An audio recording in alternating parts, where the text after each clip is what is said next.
When I was 28, I took a job in a small town in Pennsylvania called Pine Hollow. I was a mechanical technician for a refrigeration company, and the position came with a company vehicle and housing assistance. I was newly divorced and didn't have much keeping me in Pittsburgh, so when the offer came, I took it without hesitation.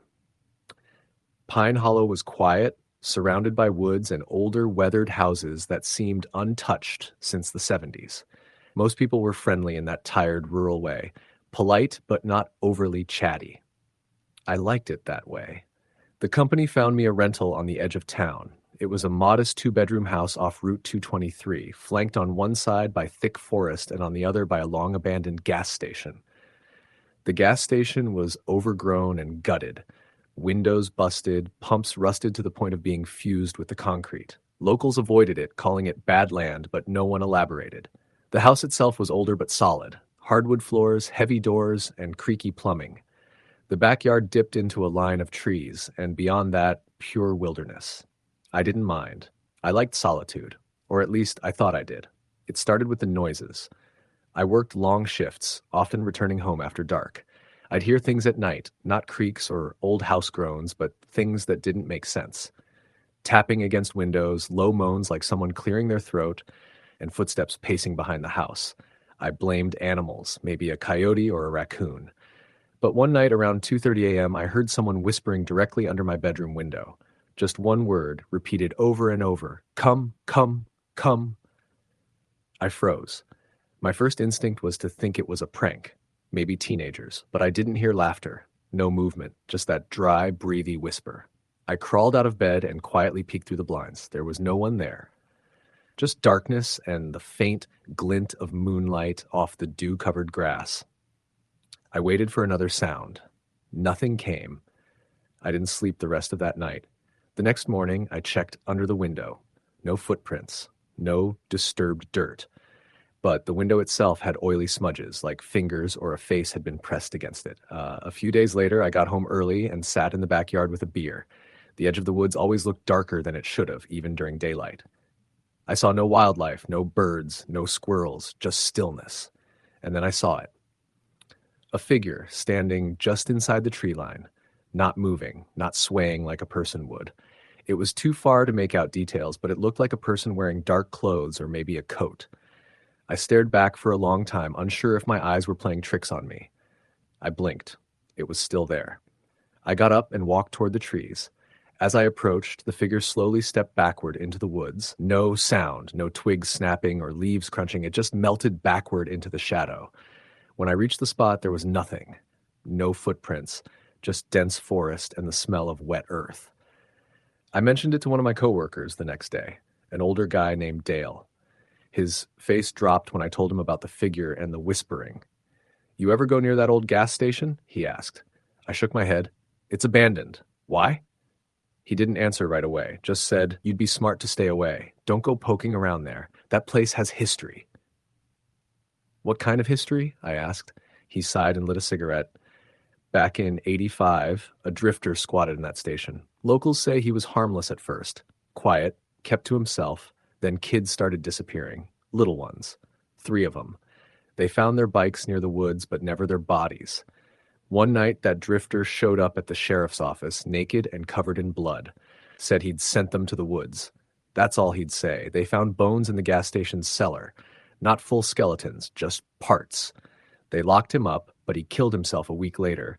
Hung himself with a bedsheet." "Jesus," I muttered. Dale nodded. "Since then, folks say the land don't rest easy. Anyone who lives near that patch, they start hearing things, seeing things. Some say it ain't the drifter, but whatever made him do it." I wanted to write it off. Small towns thrive on folklore. But I couldn't shake the feeling that something wasn't right about that place. My house, its proximity to that gas station, the figure in the woods, all of it sat wrong in my gut. I started keeping lights on at night. I bought cameras, one for the backyard, one for the front porch. The first few nights, nothing. Just wind and passing cars. Then, one night, I caught something. It was around 3:12 a.m. I reviewed the footage the next morning out of habit. On the backyard camera, I saw movement. A figure stepped out of the woods and stood at the edge of the lawn. It was tall, thin, arms too long for its body. Its face was pale, and even through the grainy night vision, its eyes reflected light like a cat's. It didn't move for a long time. Then it bent backward at an unnatural angle, like its spine snapped, and scuttled, yes, scuttled across the lawn toward the house. The footage cut out right before it reached the back door. The file was corrupted. I couldn't retrieve it. Just a frozen frame of it standing there, spine already bent, head tilted. That day, I called my supervisor and told him I needed to move. I didn't care about the lease. I offered to pay any penalty. He said he'd start looking for another rental, but it might take a few weeks. Those weeks were hell. I barely slept. I kept my bedroom door locked and slept with a knife under the pillow. The sounds got worse. Scratching on the walls, muffled voices behind the shower curtain, static blaring from the TV at exactly 3 a.m., even when it was unplugged. One night, I woke up to someone standing at the foot of my bed. My eyes had just opened, and they were there, watching me. I couldn't move. Sleep paralysis, I thought. But it wasn't just the paralysis that made it terrifying. It was the smell, like soil, rot, and something coppery. The figure leaned forward, face inches from mine. I couldn't see eyes, just a blank, smooth face, almost like stretched wax. Then it whispered, "You're mine now." I don't remember falling asleep. I woke up screaming, drenched in sweat, knife clutched in my hand. The bedroom door was still locked. The next day, Dale stopped by. He brought coffee and sat on the porch with me. I hadn't told him everything, but he knew I was breaking. "Don't let it in," he said softly. "That's what it wants. You acknowledge it, you believe in it, it gets stronger." "I didn't invite anything," I said. "You don't have to," he replied. "Just looking out that window, thinking about it, watching the tree line, that's invitation enough." I wanted to believe it was psychological, stress. Maybe the divorce had done more to me than I'd realized. But the next event broke that illusion completely. It was the final night before I moved. I'd packed most of my stuff and was staying on the couch with the lights on. Around 3:15 a.m., the lights flickered. Then they died. Total darkness. My phone didn't work. No signal, no flashlight. I felt the air change, heavier, thicker. Something was in the room. The couch dipped beside me. I felt weight. Not imagined, real weight. I didn't move. I couldn't. Something wet and cold touched the back of my neck. It whispered again. Not words. Just sound, like wind rushing through broken glass. Then it screamed, not in my ear, in my mind. A pressure, a roar that made my nose bleed and eyes water. I passed out. When I woke, it was morning. The power was back. My nose had dried blood and my ears rang for days afterward. I moved out that afternoon, left the cameras, the couch, everything. I never went back. Dale said the house stayed vacant for a while. Then someone else moved in, a single mom with a daughter. They left 2 weeks later without explanation.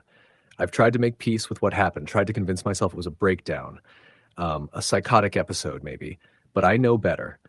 I still wake up at 3:15 some nights, still hear the whisper in the walls of my apartment, and sometimes when I close my eyes, I see that thing, bent backward, smiling without a mouth, crawling toward me in the dark.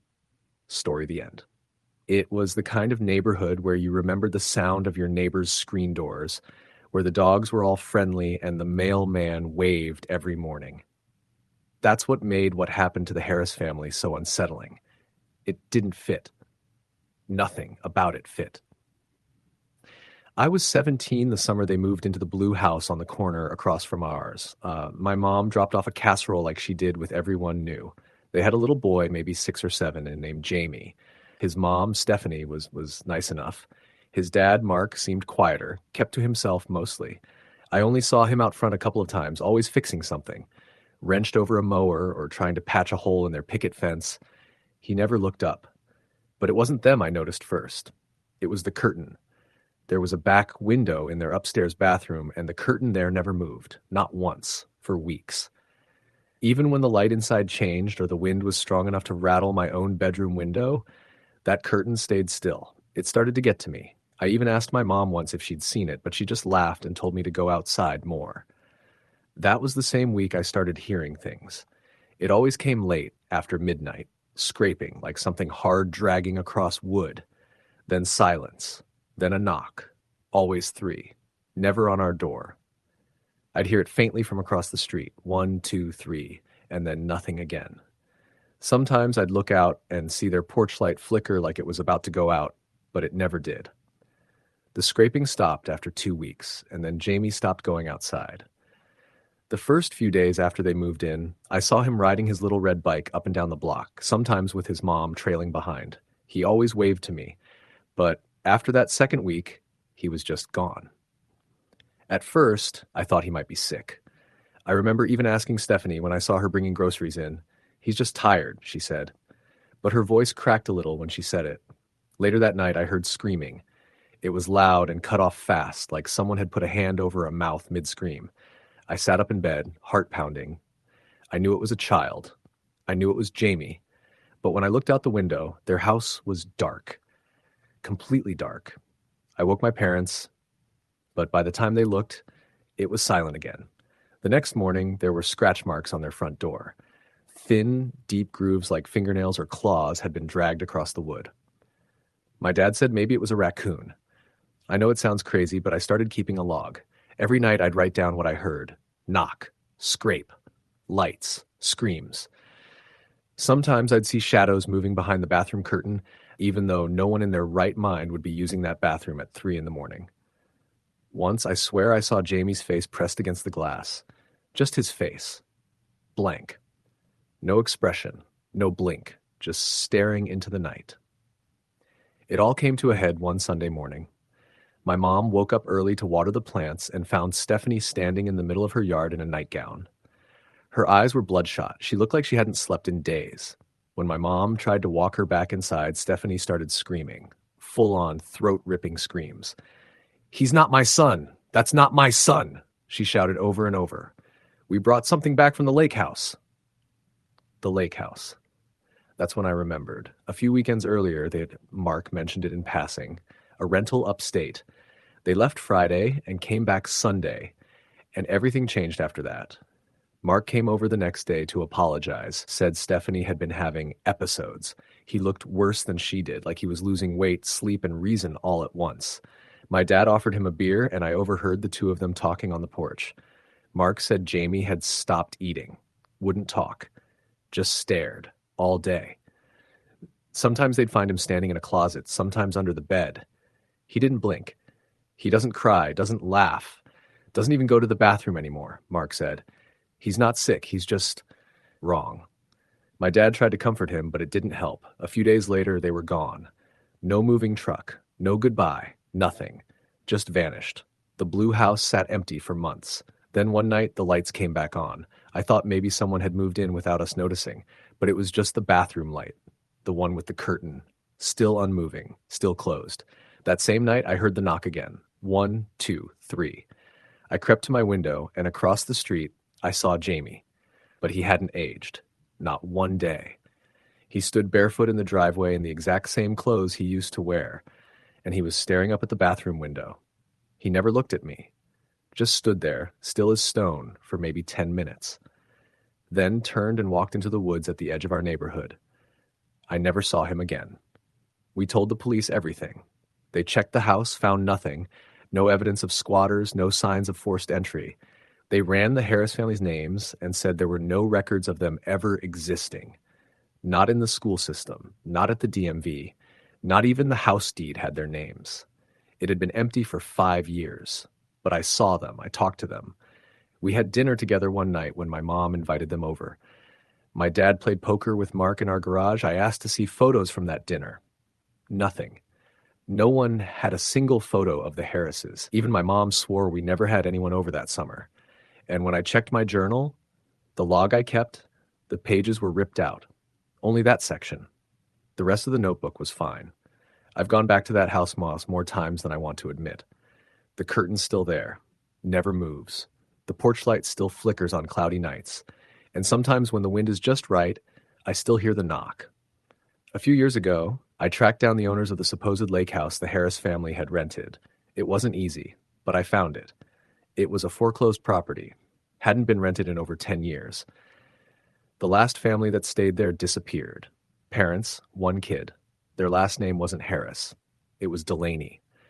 Same number of family members, same descriptions, same story. That bathroom window still haunts me.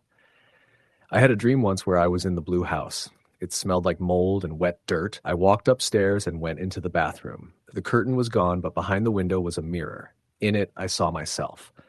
But behind me, there was a boy. His skin was pale and wet, like he'd been underwater too long. His eyes were black. He whispered something I couldn't hear and lifted a hand to knock on the glass. 1, 2. I woke up before the third. I haven't been back to that neighborhood in years. My parents moved. The blue house is still on Zillow, but at every few months the listing disappears. Then it comes back. No one stays long. Neighbors whisper about things, but they don't make a fuss. People go missing sometimes. Dogs get quiet near that corner.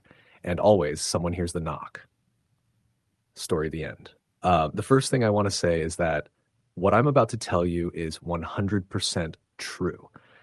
I'm not embellishing or adding any dramatic flair. This is exactly what happened to me. I've struggled with whether to share this story publicly because it's deeply personal and disturbing, but I also feel like others should know what can really happen when you're in the wrong place at the wrong time. It started about 5 years ago in a small town where I had moved for work. I'm a software developer and got a job at a startup located on the outskirts of a mid-sized city. The area was mostly industrial, with warehouses, some old factories, and a few rundown neighborhoods nearby. I was renting a room in a shared house because it was affordable, and I wasn't planning to stay long, just enough to save money and eventually move closer to the city center. The house was old and creaky, and while the landlord was a nice enough guy, the neighborhood had a reputation. Locals warned me to be cautious, especially at night. There were occasional reports of break-ins and petty crimes, but nothing violent, or so I thought. On my first night in the house, I noticed something strange. My bedroom window faced a narrow alleyway between our house and the building next door. It was dark and mostly empty except for a few garbage bins. At around 11 p.m., I heard footsteps outside. It wasn't unusual to hear someone walk by because the streetlights cast dim pools of light through the alley, but these footsteps felt different, deliberate and slow. I peered out the window but saw no one. Over the next few days, the footsteps continued. Sometimes they would stop outside my window for several minutes as if whoever was there was watching or waiting for something. I told myself it was probably a homeless person or someone just wandering around. One night, about a week after I moved in, I was up late working on a project when I heard a faint tapping on my window. My heart jumped. I pulled back the curtain cautiously and saw a man standing in the alley, his face mostly hidden by the hood of his jacket. The streetlight flickered, revealing a glimpse of his eyes, cold and unmoving. I froze. He didn't say anything, just kept tapping on the glass, slow and rhythmic. After about 20 seconds, he turned and walked away. I called the landlord the next day to mention it, but he shrugged it off, saying the area had drifters sometimes and not to worry. Things escalated after that. A few nights later, I was lying in bed around 2 a.m. when I heard loud banging sounds coming from the back door of the house. I wasn't expecting anyone, and the other tenants were out of town for the weekend. My phone was dead because I forgot to charge it. I wanted to ignore the noise, but the banging grew louder and more frantic. Gathering courage, I grabbed a heavy flashlight and crept to the back door. The glass panel on the door was shattered. I could see muddy footprints on the porch and a faint trail leading away into the darkness. I called the police from a neighbor's house, but when they arrived, there was no sign of anyone. They told me it was probably vandals or drunks messing around. I changed the locks and installed a basic alarm system, but I never felt safe again. One particular night, about a month after moving in, is burned into my memory more than anything else. I was working late again, and around midnight I heard the footsteps outside my window. This time they stopped, and then I heard a voice whispering my name. At first, I thought it was my imagination, but the whisper became clearer and more insistent. Hey, come out. I locked the window and pulled the curtains shut, heart pounding. The footsteps retreated slowly down the alley. But then the tapping on the window started again. It wasn't just a tap. It was like someone was scratching the glass with their fingernails. I could hear the faint scrape over the quiet hum of my computer. I snapped a picture with my phone, but when I looked at the photo, it was just a dark blur. No face, no figure. I showed the photo to a few friends, and they thought it might be shadows or reflections, but I knew what I heard and saw. The final straw came a week later. I was sleeping when I was jolted awake by the sound of a window smashing. My bedroom window this time. I scrambled to turn on the lights, but everything was still. The glass was shattered, and shards were scattered across the floor, but no one was there. On the windowsill in the dim streetlight, there was a note written in what looked like red paint or something wet and sticky. I was too scared to touch it at first. The note said, "I'm closer than you think." I called the police immediately. This time they took it seriously. They increased patrols in the neighborhood for a while, but the strange noises and sightings stopped. The landlord was forced to install security cameras. I ended up moving out shortly after that. I couldn't stay in a place where I felt so exposed and hunted. Years later, I found out from a neighbor that the house had a dark history. Decades ago, a man had lived there who was accused of stalking and harassing women in the neighborhood. He was never caught, and after he disappeared, people reported seeing strange figures near the house. I sometimes wonder if that man ever left, or if what I experienced was the residue of something terrible that never went away. It's not a ghost story or something supernatural. At least, I don't believe that. But it was real. The fear, the intrusion, the knowing that someone was watching me, waiting, that was terrifyingly real. Even now, when I hear footsteps outside at night, my skin crawls. Story the end. It was the kind of job most people wouldn't take unless they had no other choice. I was one of those people. 3 months behind on rent, car barely clinging to life, credit cards maxed out, and no college degree. Just a 32-year-old guy with calloused hands and a criminal record for something dumb I did when I was 19. So, when I saw the flyer taped to a light pole outside a gas station that said, "Night watch needed, immediate hire, $17, cash paid daily," I called the number before I'd even finished pumping my gas.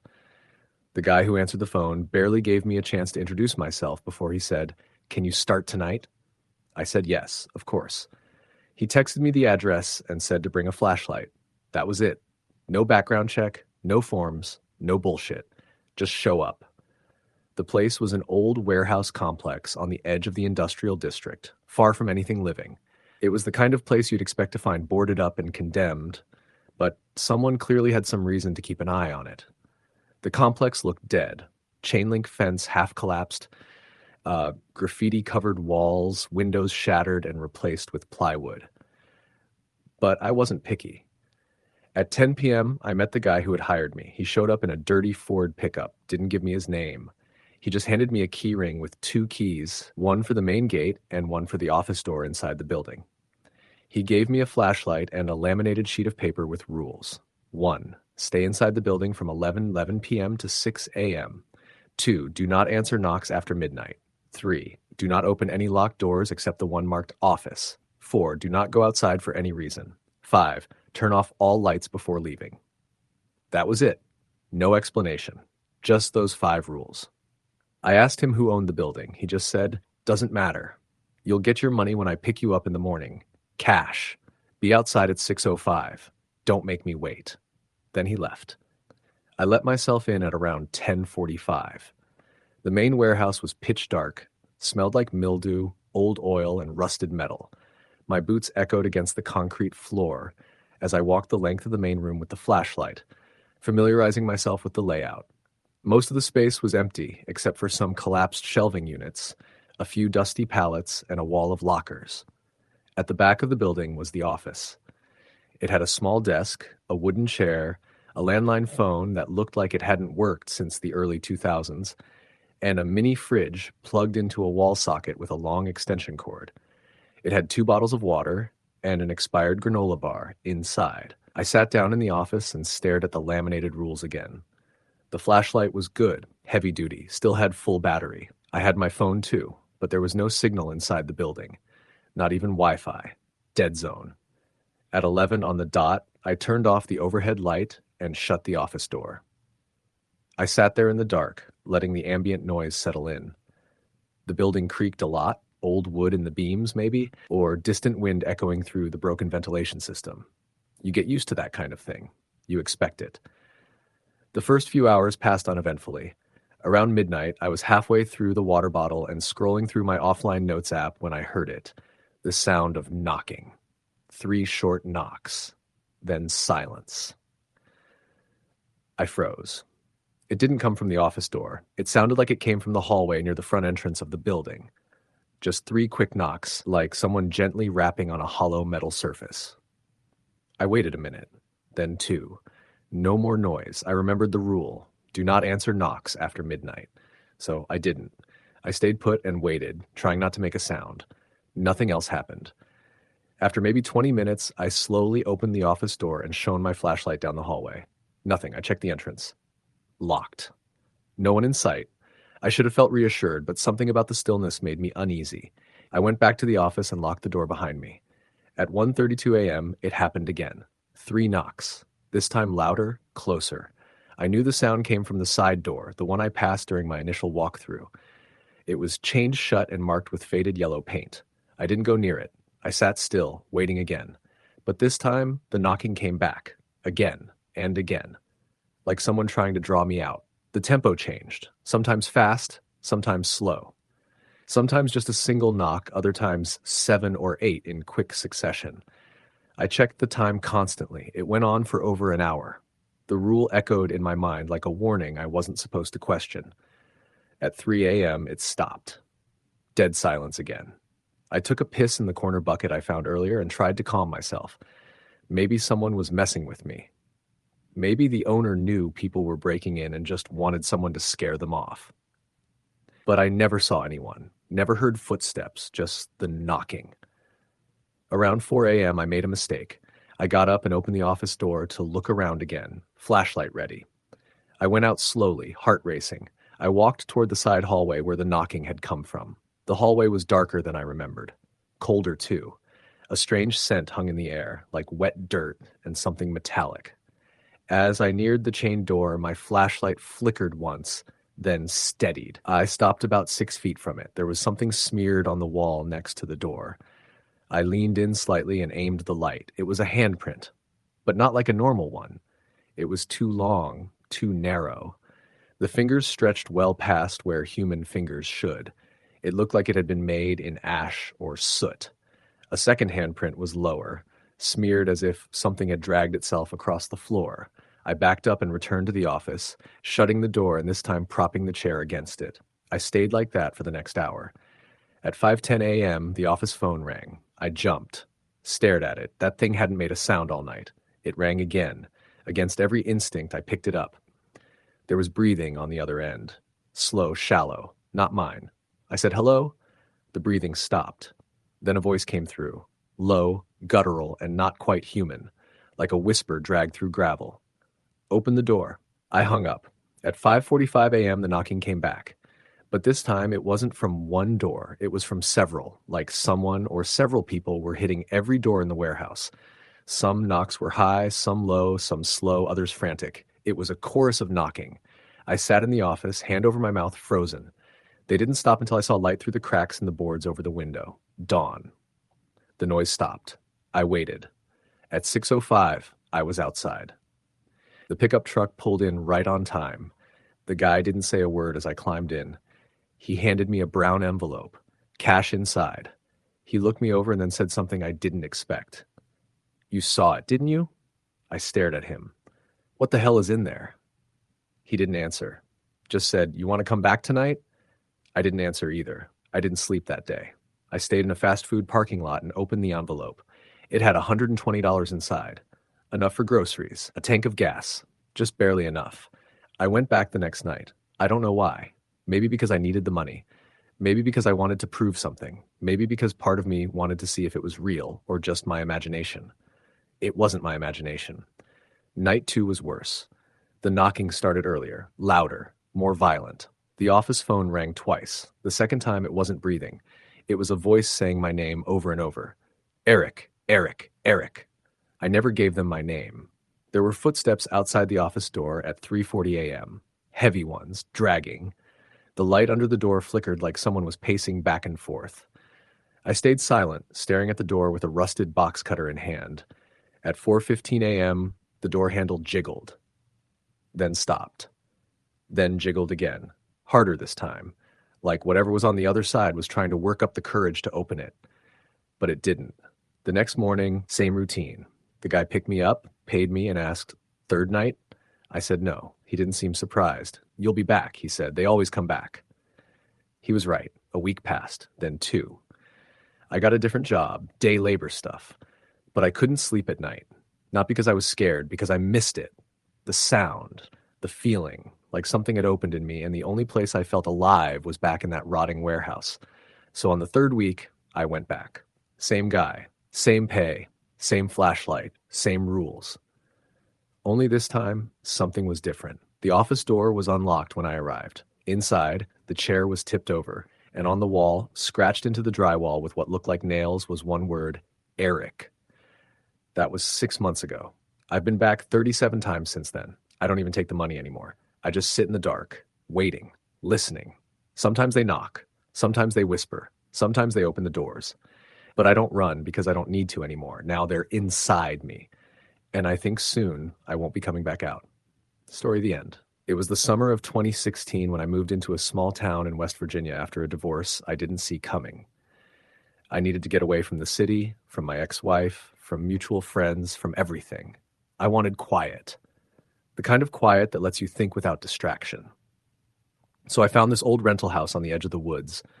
Dirt driveway, creaky porch, paint peeling off the siding, exactly what I wanted. The landlord, a skinny old guy named Carl, barely spoke. He just handed me the keys, pointed to where the septic tank was, and warned me not to go too far into the forest behind the property. Said there were old wells out there. I assumed he just didn't want the liability if I twisted an ankle or something. I thanked him and moved in the next day. The house had 2 bedrooms, 1 bath, and smelled like it hadn't been lived in for a few years. Dust everywhere, a refrigerator that hummed like a dying animal, and pipes that groaned every time I turned on the faucet. I was used to apartments where everything worked, but for $450 a month, I wasn't about to complain. I cleaned the place up, unpacked my things, and by the second night, I had started to feel somewhat at peace. It didn't take long before I started noticing the noises. The first few were easy to explain. Old houses settle, after all. Wood contracts, animals scurry on the roof. But what I heard on the 4th night was neither of those things. I was in bed, trying to read, when I heard footsteps. Not on the roof, inside. Soft, deliberate steps on the floorboards outside my bedroom. I froze and held my breath, straining my ears. The steps paused, then started again, closer this time. I was reaching for my phone to call 911 when the sound stopped altogether. I stayed up for an hour after that, waiting, but nothing else happened. The next morning, I checked every window and door, all locked, no signs of forced entry. I chalked it up to my nerves and maybe some residual anxiety from the divorce. But the noises continued. Over the next couple of weeks, I kept hearing things I couldn't explain. Whispers that seemed to come from the walls, knocking sounds in the middle of the night, the bathroom faucet turning itself on at 3 a.m., lights flickering. I even caught a glimpse of something in the corner of the hallway once. Just for a second, a shape, maybe a shadow. It moved when I looked at it, too fast for me to make anything out. I started recording audio at night, leaving my phone on with a recording app just to see if I could capture anything. The first few nights, all I got were the usual creaks and groans of the house. Then on the 7th night, I caught something that made my skin crawl. At around 2:37 a.m., there was a long, low breathing sound. Not mine. I was asleep, and I don't snore. It was right next to the microphone, as if someone or something was breathing just beside my bed. Then a whisper, faint but unmistakable. "He sees you." I played it over and over, hoping it was a glitch or a trick of the wind. But I knew better. I didn't tell anyone. Who would I tell? I had no friends in town. My family had long stopped checking in on me after the divorce. I was alone, isolated, and whatever was happening seemed to know that. One night, around mid-July, I was woken by a sudden cold breeze blowing through the room. My bedroom window was wide open, even though I distinctly remembered locking it. I got up and closed it, but the lock wouldn't catch. Something had broken it. I couldn't sleep the rest of the night. The next morning, I bought a security camera and installed it facing the hallway. It had motion detection and would alert me via phone if anything moved during the night. That same night, I got an alert at 1:43 a.m. I opened the app, expecting maybe to see a raccoon or some weird lighting glitch, but what I saw drained the blood from my face. There was someone in the hallway, a figure, completely still, tall, thin, and wearing what looked like a long tattered coat. Its head tilted slightly, as if it were listening. The camera caught only a few seconds before the app froze. When I checked the footage the next morning, it was gone. Nothing had been recorded, like it never happened. I called Carl, the landlord. I didn't tell him everything, just that I thought someone might be coming into the house at night. He was quiet for a long time, then finally said, "You should find another place. That house, it was supposed to stay empty." "What do you mean?" "There were incidents. The guy who lived there before you disappeared left everything behind. No one ever found him." I asked why he didn't tell me this before. He said, "I didn't think anyone would actually rent it. I should have left right then, but I didn't. Not because I was brave, but because I felt like something had already rooted itself in me. Like the house had begun to recognize me, and leaving wouldn't matter." A few nights later, I had the worst experience of my life. It started with scratching, not like rats in the walls. This was deliberate, rhythmic, from inside my bedroom closet. I sat up in bed, heart pounding, and stared at the door. The scratching stopped, then a soft thud, then silence. I got up slowly and opened the closet. Nothing there. But the smell, something rotten like old meat left in the sun. I turned on the light, but the bulb blew out immediately. Then I heard it. Breathing again, this time directly behind me. I spun around and saw nothing, but the air felt thicker, heavier. I backed out of the room, turned on every light in the house, and sat in the living room until sunrise, gripping a baseball bat. When I eventually fell asleep, I had a dream, or maybe not a dream, of being buried alive. I could feel the dirt on my chest, the weight, the inability to breathe, and in the dream, someone or something was whispering above me, repeating my name over and over again. I woke up gasping, covered in sweat, fingernail scratches across my arms and neck, not deep but real, bleeding. I took pictures, but when I tried to show them to someone online later that day, the images were corrupted. I went back to Carl, furious. I demanded to know what had really happened to the last tenant. He finally broke down and told me the full story. The man before me was a loner too. Mid-30s, quiet, moved there after his wife died. He started acting paranoid after a few weeks, told Carl there were people living in the walls, that someone came out of the forest at night and stood outside the windows. Then one day, he was just gone. No note, no goodbye. His car was still in the driveway. His clothes, wallet, and keys were inside the house. Police never found anything. No sign of struggle. Just vanished.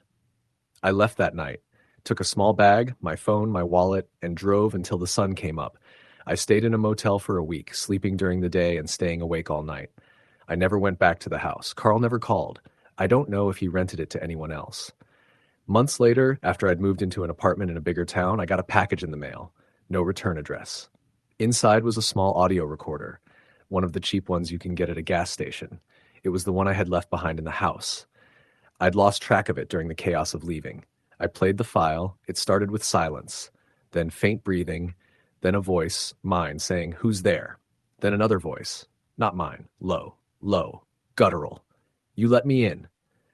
There was a scream, loud and distorted, and the audio cut off. I've tried to live normally since then. New job, new friends, therapy. But I don't sleep well. And sometimes when I wake up in the middle of the night, I swear I hear whispering outside my window. Last week, I found dirt under my fingernails when I hadn't been outside in days. Story the end. The summer of 2007 was unlike any other for me. I was 19 years old, working my first real job as a night shift security guard at an old industrial warehouse on the outskirts of a small town in Ohio.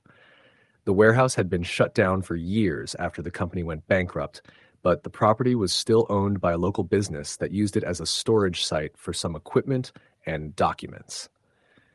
My job was simple on paper. Patrol the grounds from 11 p.m. to 7 a.m., keep an eye out for trespassers or vandals, and report anything suspicious.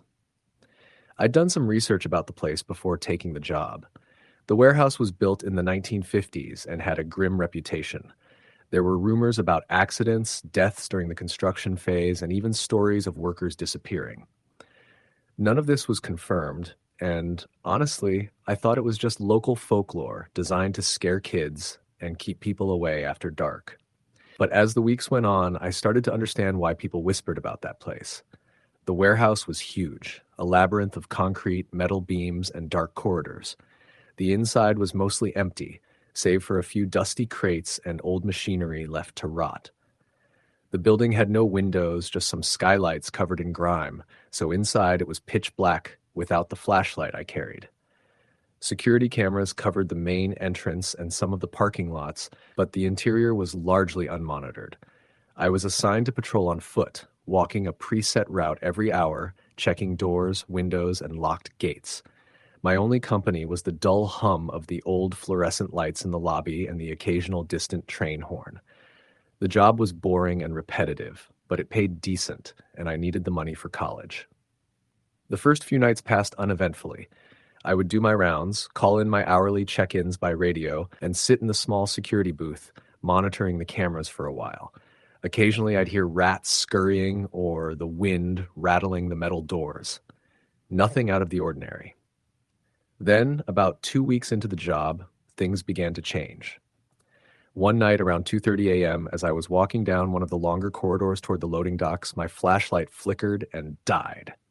I had a spare, but when I reached into my bag, I realized I forgot to bring extra batteries. I was in the middle of the building, no windows, and it was completely dark. My radio signal was weak there, too. I froze. The silence was thick, broken only by the sound of my own breathing. I tried to turn around, but felt something shift in the darkness, just beyond my reach. I couldn't see it, but my gut told me something was there. My heart pounded in my chest as I stumbled back toward the entrance of the corridor. When I finally reached the lobby, I grabbed a flashlight from the security desk and checked my radio. Static. The batteries were dying. I called for help, but no response. That night I went home early, shaken. I convinced myself it was just my imagination, nerves playing tricks on me because of the darkness. The next week was worse. I began hearing whispers through the radio static, voices too faint to make out words, but definitely human. I told the day manager, and he laughed it off as interference or prank calls. But it kept happening. One particular night, I heard footsteps following me during a patrol. I stopped and called out, but there was only silence. I spun around, flashlight beam cutting through the black, but no one was there. The footsteps continued, sometimes quickening, sometimes stopping abruptly. I swear the air grew colder wherever they were. I started noticing small things moving when I wasn't looking. Shadows darting out of the corner of my eye, doors that were locked suddenly open, strange scratches on the walls that looked fresh but had no source. The breaking point came on a rainy night. It was late, around 3 a.m., and the parking lot was slick with water. I was checking the rear exit gate when I heard a loud bang from inside the building. I radioed for backup, but got no response. I entered the warehouse cautiously, flashlight trembling in my hand. The bang echoed again, this time from the upper storage floor, which was off limits and supposedly sealed. I knew no one was supposed to be there. I climbed the rusty stairs and opened the heavy door. Inside, I found the storage room empty, except for an old wooden pallet knocked over on the floor. The air was thick and smelled like mold and something metallic, like blood. Suddenly, my flashlight went out again. In the pitch black, I felt a cold breath on the back of my neck and the unmistakable sensation of fingers brushing my shoulder. I spun around, screaming, and the lights flickered back on. No one. I ran down the stairs and out the door, locking it behind me. That night, I refused to go back inside until morning. The next day, I found out from the manager that a worker had died in that storage area years ago. The man had fallen from the stairs, and his body wasn't discovered until days later. The company covered it up quickly to avoid bad publicity. From then on, I started having vivid nightmares. Every night, I dreamt of shadowy figures standing at the end of the corridors, watching me. Sometimes I'd see them moving closer, their faces obscured by darkness, eyes glowing faintly red. One night, I woke up drenched in sweat to find fresh scratches on my forearm that I didn't remember getting. Despite all this, I kept working. I had bills to pay and a job to keep. One night, about a month after I started, things escalated to the terrifying. It was nearing 4 a.m. and I was on my usual patrol. I was checking the main hall when suddenly the emergency alarm started blaring. The loud siren echoed through the warehouse, harsh and piercing. I looked at the control panel. No one had triggered it. The power was stable, and no fire or smoke alarms were on. I tried to silence it, but the button didn't work. Then I heard a voice over the intercom. It was faint at first, then clearer. A woman screaming, begging for help, calling my name. But I knew no one else was there. No one should be. The voice was distorted, like a tape on fast forward, filled with pain and terror. I ran toward the intercom source, but found nothing but silence when I arrived. As the alarm finally stopped, I felt icy fingers grip my ankles. I looked down and saw shadowy tendrils wrapping around my legs, trying to pull me down. I kicked and screamed, breaking free, running outside into the rain. That night, I handed in my resignation. I never returned to that warehouse. But the worst part is what happened afterward. A few weeks after I quit, I started getting phone calls.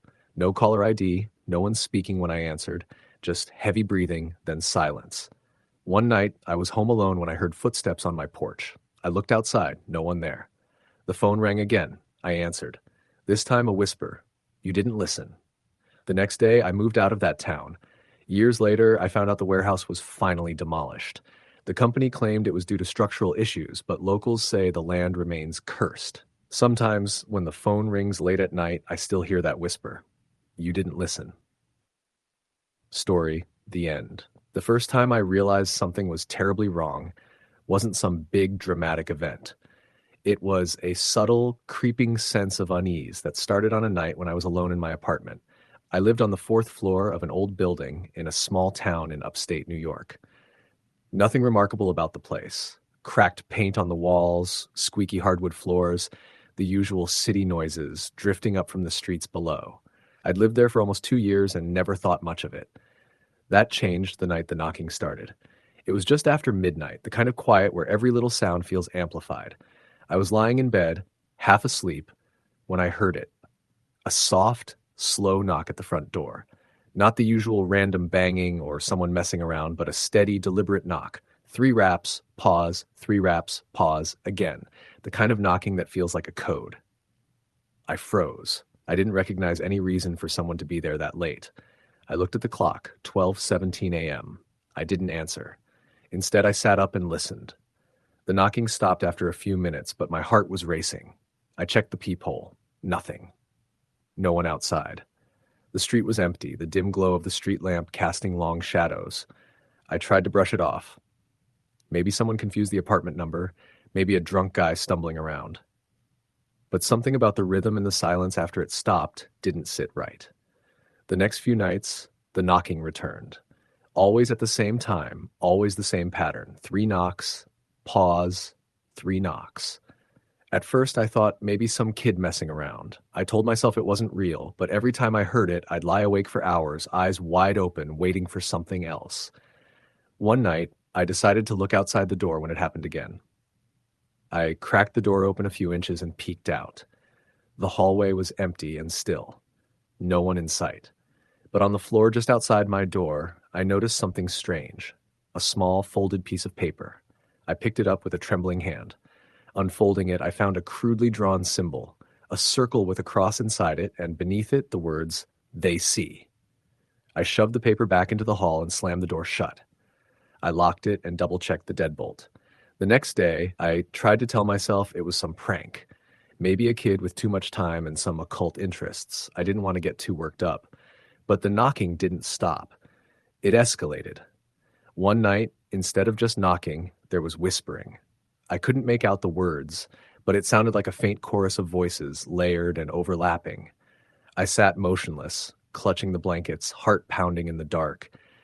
The day after, I found more papers taped under my doormat. The symbol was repeated with different messages each time. They're watching. No one is safe. Don't open your eyes. I started feeling watched everywhere I went. The sense that someone or something was just out of sight, waiting, lurking. I changed my route to work. I started checking behind me when I walked down the street. The paranoia grew, but there was no proof. I told a friend about the notes and the knocking. He laughed it off, said I was being paranoid and maybe stressed from work. But I wasn't imagining it. Then the nightmares began. Every night I dreamed of a dark figure with glowing eyes standing in my doorway. It never spoke, but always watched. I would wake up sweating, feeling its gaze even when my eyes were open. One night, I woke to the sound of my bedroom door creaking open slowly. I couldn't move. The silhouette was there, tall, thin, with those same glowing eyes I saw in my dreams. It didn't move or speak, just stood silently. I tried to scream, but no sound came out. After what felt like an eternity, it turned and vanished into the hallway. The next morning, I found scratches on my bedroom doorframe, deep, jagged, and fresh. I had never seen them before. I told myself to move, find somewhere else to live. But I was trapped by money and obligations. The landlord was kind but firm about lease terms. Days passed. The knocking continued. The notes multiplied, now stuck inside my mailbox, under my pillow, even inside my shoes.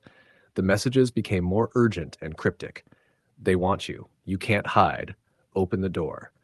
I started covering every window with aluminum foil, installed extra locks, and even a security camera pointed at my door. The camera caught nothing unusual during the day, but the footage from the nights was disturbing. At exactly 12:17 a.m., the video showed a shadowy figure appearing in the hallway outside my door. It stood still, unmoving for several minutes. Sometimes the figure seemed to flicker or distort, like a bad TV signal. It never tried to enter, but it never left. I showed the footage to the police. They took the report, but said there was nothing they could do. No forced entry, no direct threat, just my word. One night, after weeks of this torment, I stayed up, determined to confront whatever was haunting me. At 12:17 a.m., the knocking started. 3 slow raps, pause, 3 raps. I opened the door, flashlight in hand, ready to face whoever or whatever was there.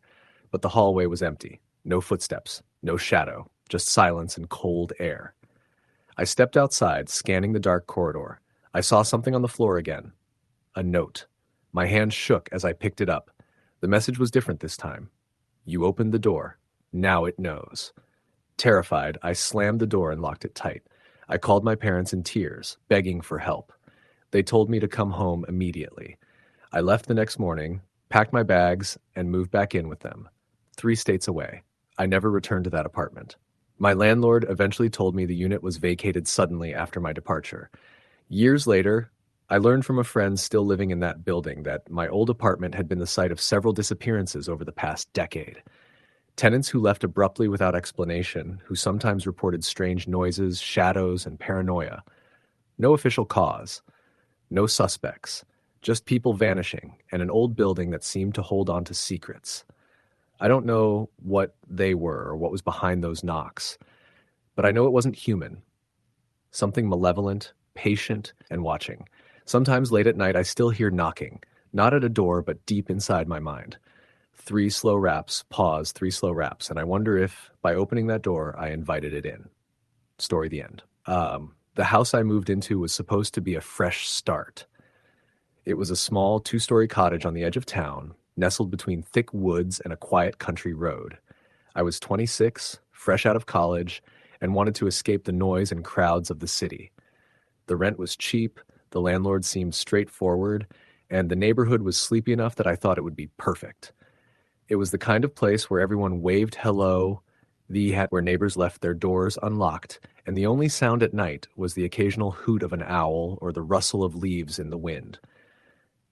But that peacefulness was what made what happened all the more unsettling. At first, everything seemed normal. The landlord handed me the keys, showed me around, and gave me a few warnings about the old wiring and the furnace. I moved in during late September, just as the leaves started to turn, and I spent the first few days unpacking and setting up. I loved the creaky hardwood floors and the cozy fireplace. The backyard was small but shaded by ancient oak trees, and the air smelled like pine and earth. But within the first week, strange things started happening. It was subtle at first, little things that I could easily explain away. The feeling of being watched, which I chalked up to settling nerves, the occasional unexplained creak or groan in the walls that old houses always make, the flicker of lights that I blamed on the patchy wiring. Then came the noises at night. The first time I heard it, I was lying in bed, reading. The clock read 1:03 a.m. It started as a faint tapping, like someone knocking on a wooden surface far away. I paused, listening. The tapping came again, slow, deliberate, 3 quick knocks, then a pause, then 2 more.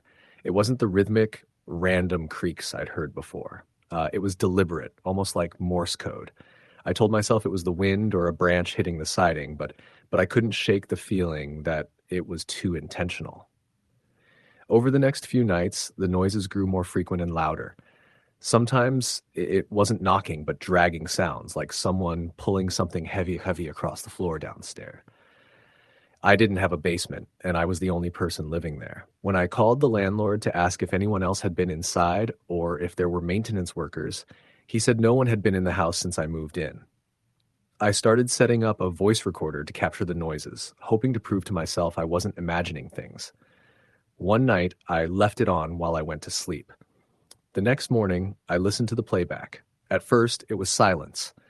Then, faint scratching noises, barely audible, like nails on wood, and then an unmistakable whisper, low and chilling, saying, "Get out." I froze. I rewound it several times, convinced I had misheard. But it was there, clear as day, a whisper from the darkness telling me to leave. I started sleeping with a baseball bat by my bed and kept all the lights on downstairs. My phone battery drained faster than usual from keeping the flashlight open, but I was too scared to turn it off. One evening, I decided to check the attic. It was a small, cramped space with a rickety ladder. I'd avoided it because it smelled musty, and because old houses tend to have creepy attics, but something about the noises made me want to find the source. I climbed up the ladder with a flashlight.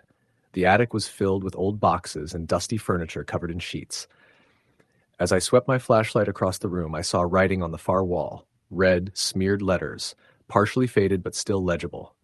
It read, "You're not welcome here." My hands trembled. I took pictures and climbed down as fast as I could. The next day, I showed the landlord the pictures. His face went pale. He told me he had never seen the writing before, but that the previous tenant moved out abruptly after just a week.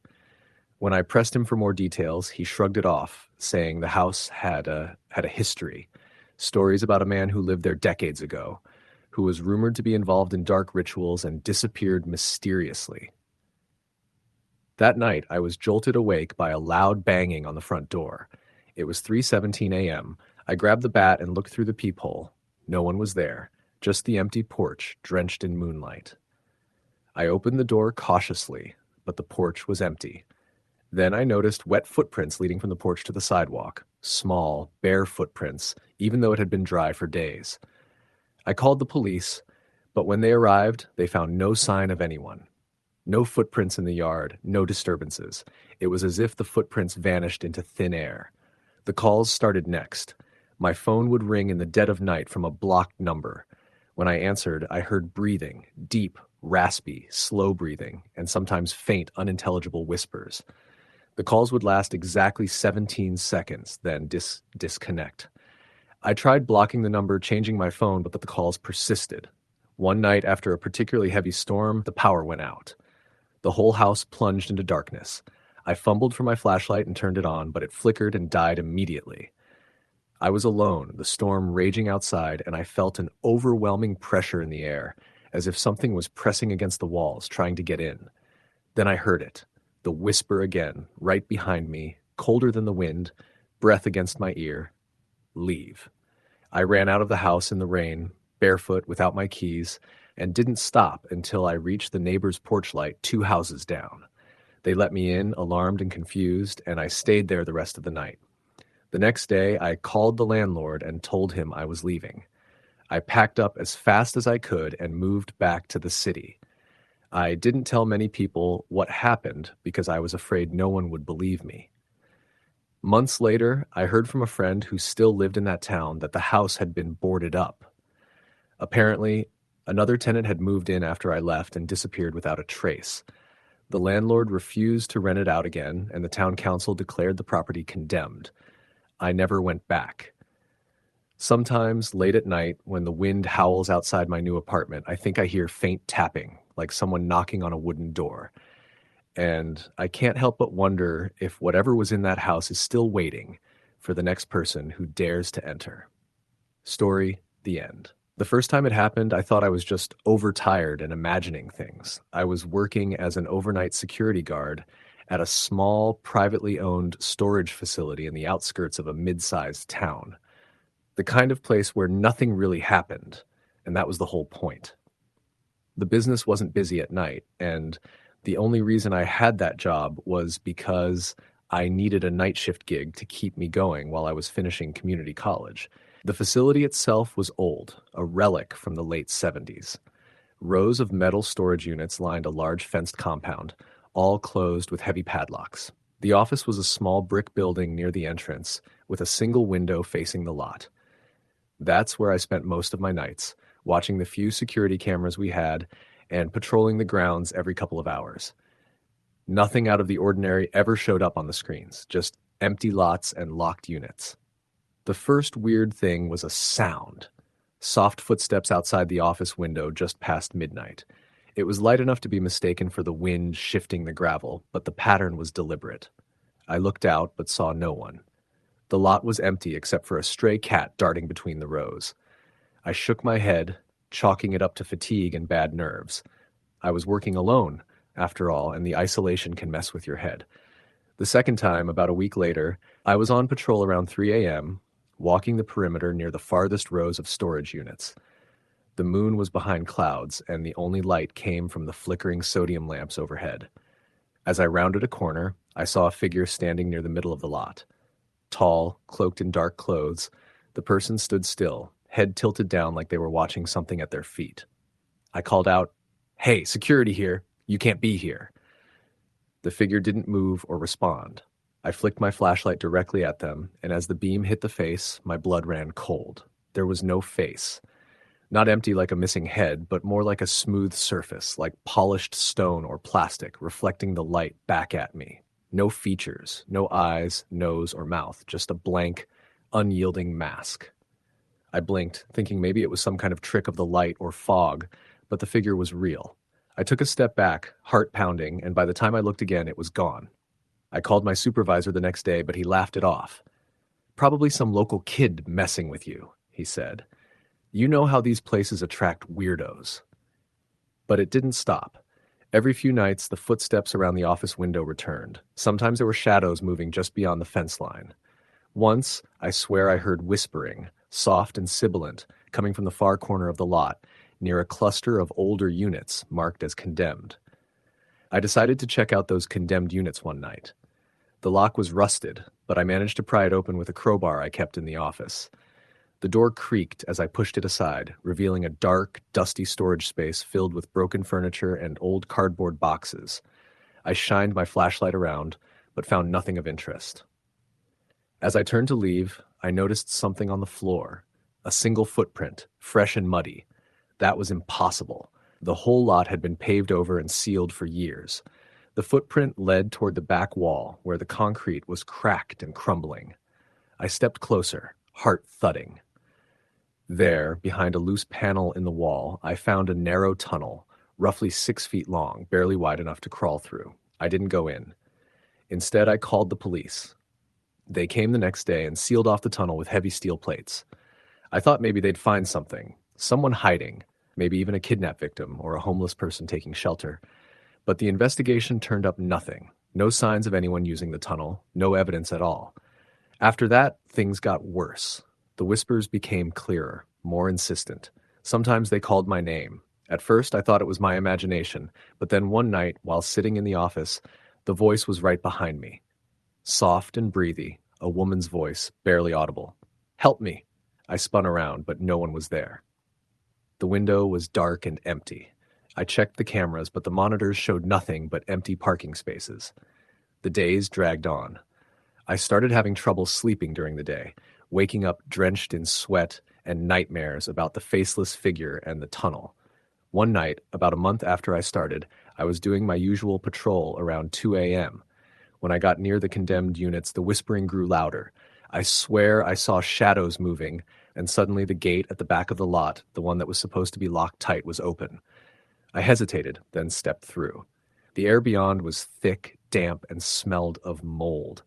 I followed a dirt path lined with thick weeds leading into a small wooded area behind the storage facility. That's when I saw it, a small clearing with a shallow pit dug into the ground. The dirt around the pit looked freshly disturbed. I felt a chill run down my spine. Then I heard a scream. Not a blood-curdling scream, but a quiet, desperate one, like someone trapped and begging for help. I backed away and ran to my truck, locking the doors behind me.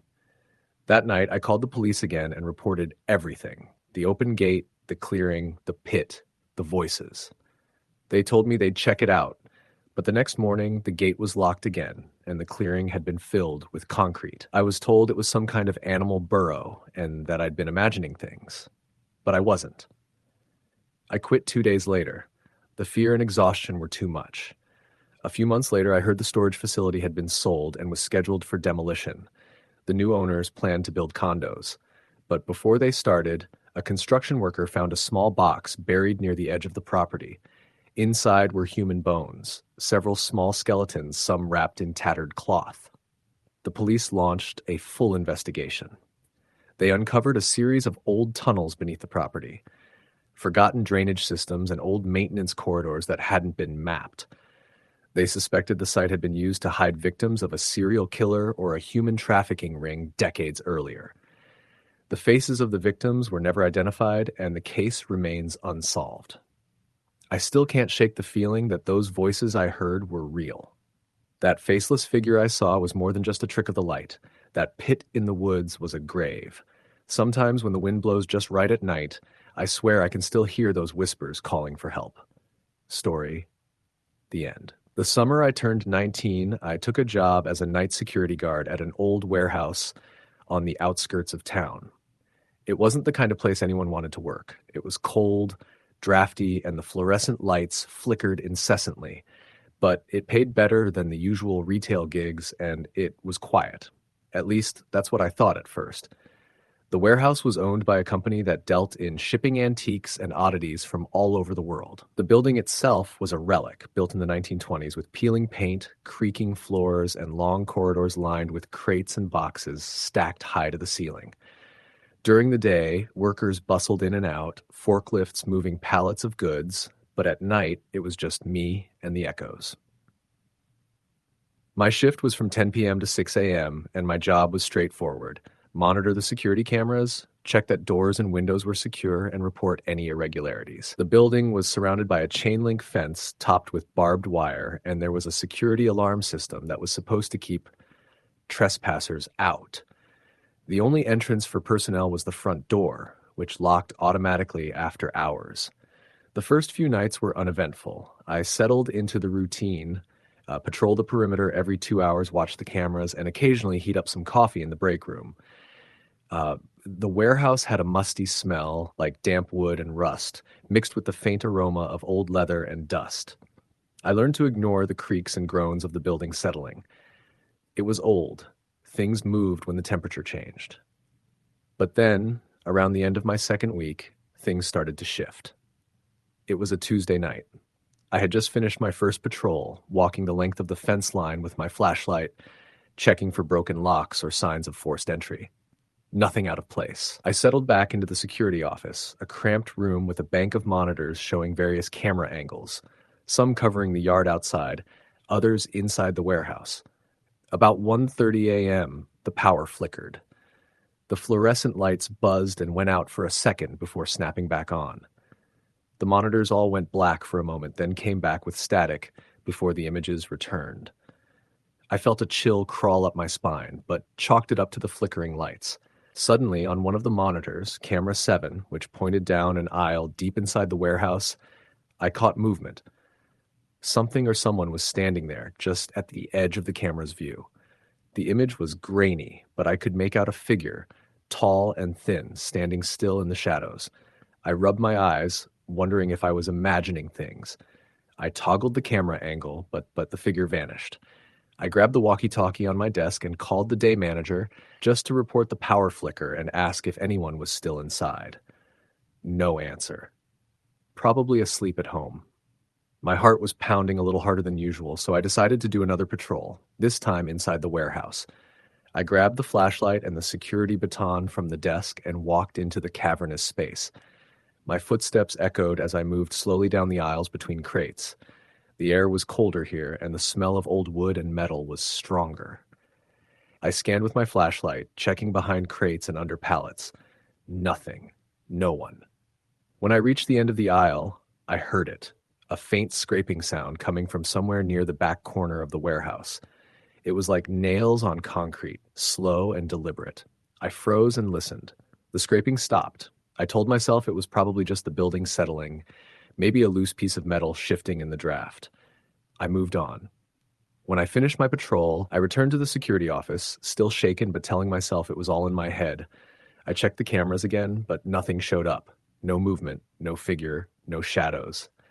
I sat down to finish my shift, but the atmosphere felt different now. The air felt heavier. The silence was deeper. At around 3 a.m., my walkie-talkie crackled to life with static, and I heard a faint voice whispering. It wasn't clear, just a soft, garbled sound. I pressed the talk button to respond, but the device was dead silent after that. I looked at the monitors and saw the camera feed flickering again. Then, on camera 3, the one monitoring the front entrance, the doors slowly creaked open. Just a crack.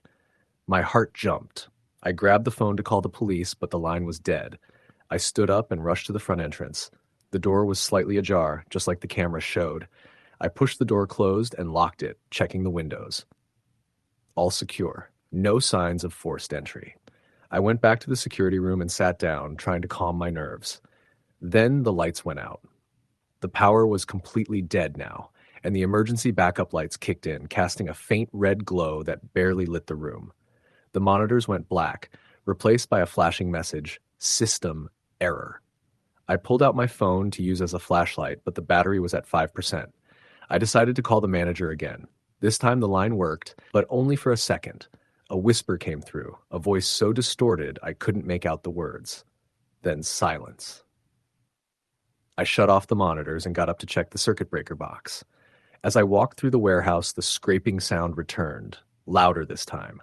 It came from the aisle near the back. I gripped my flashlight tightly and moved toward the sound.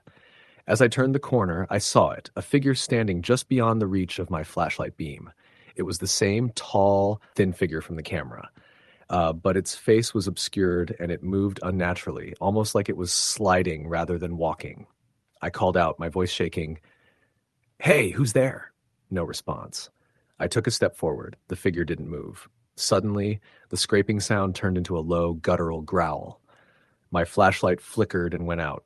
I was plunged into darkness. I fumbled for my phone and turned on its light, but before I could react, I felt something cold brush past me, a breath on my neck, icy and rancid. I spun around, shining the light wildly. Nothing, just empty darkness. I ran back to the security office, heart pounding so hard I thought it might burst.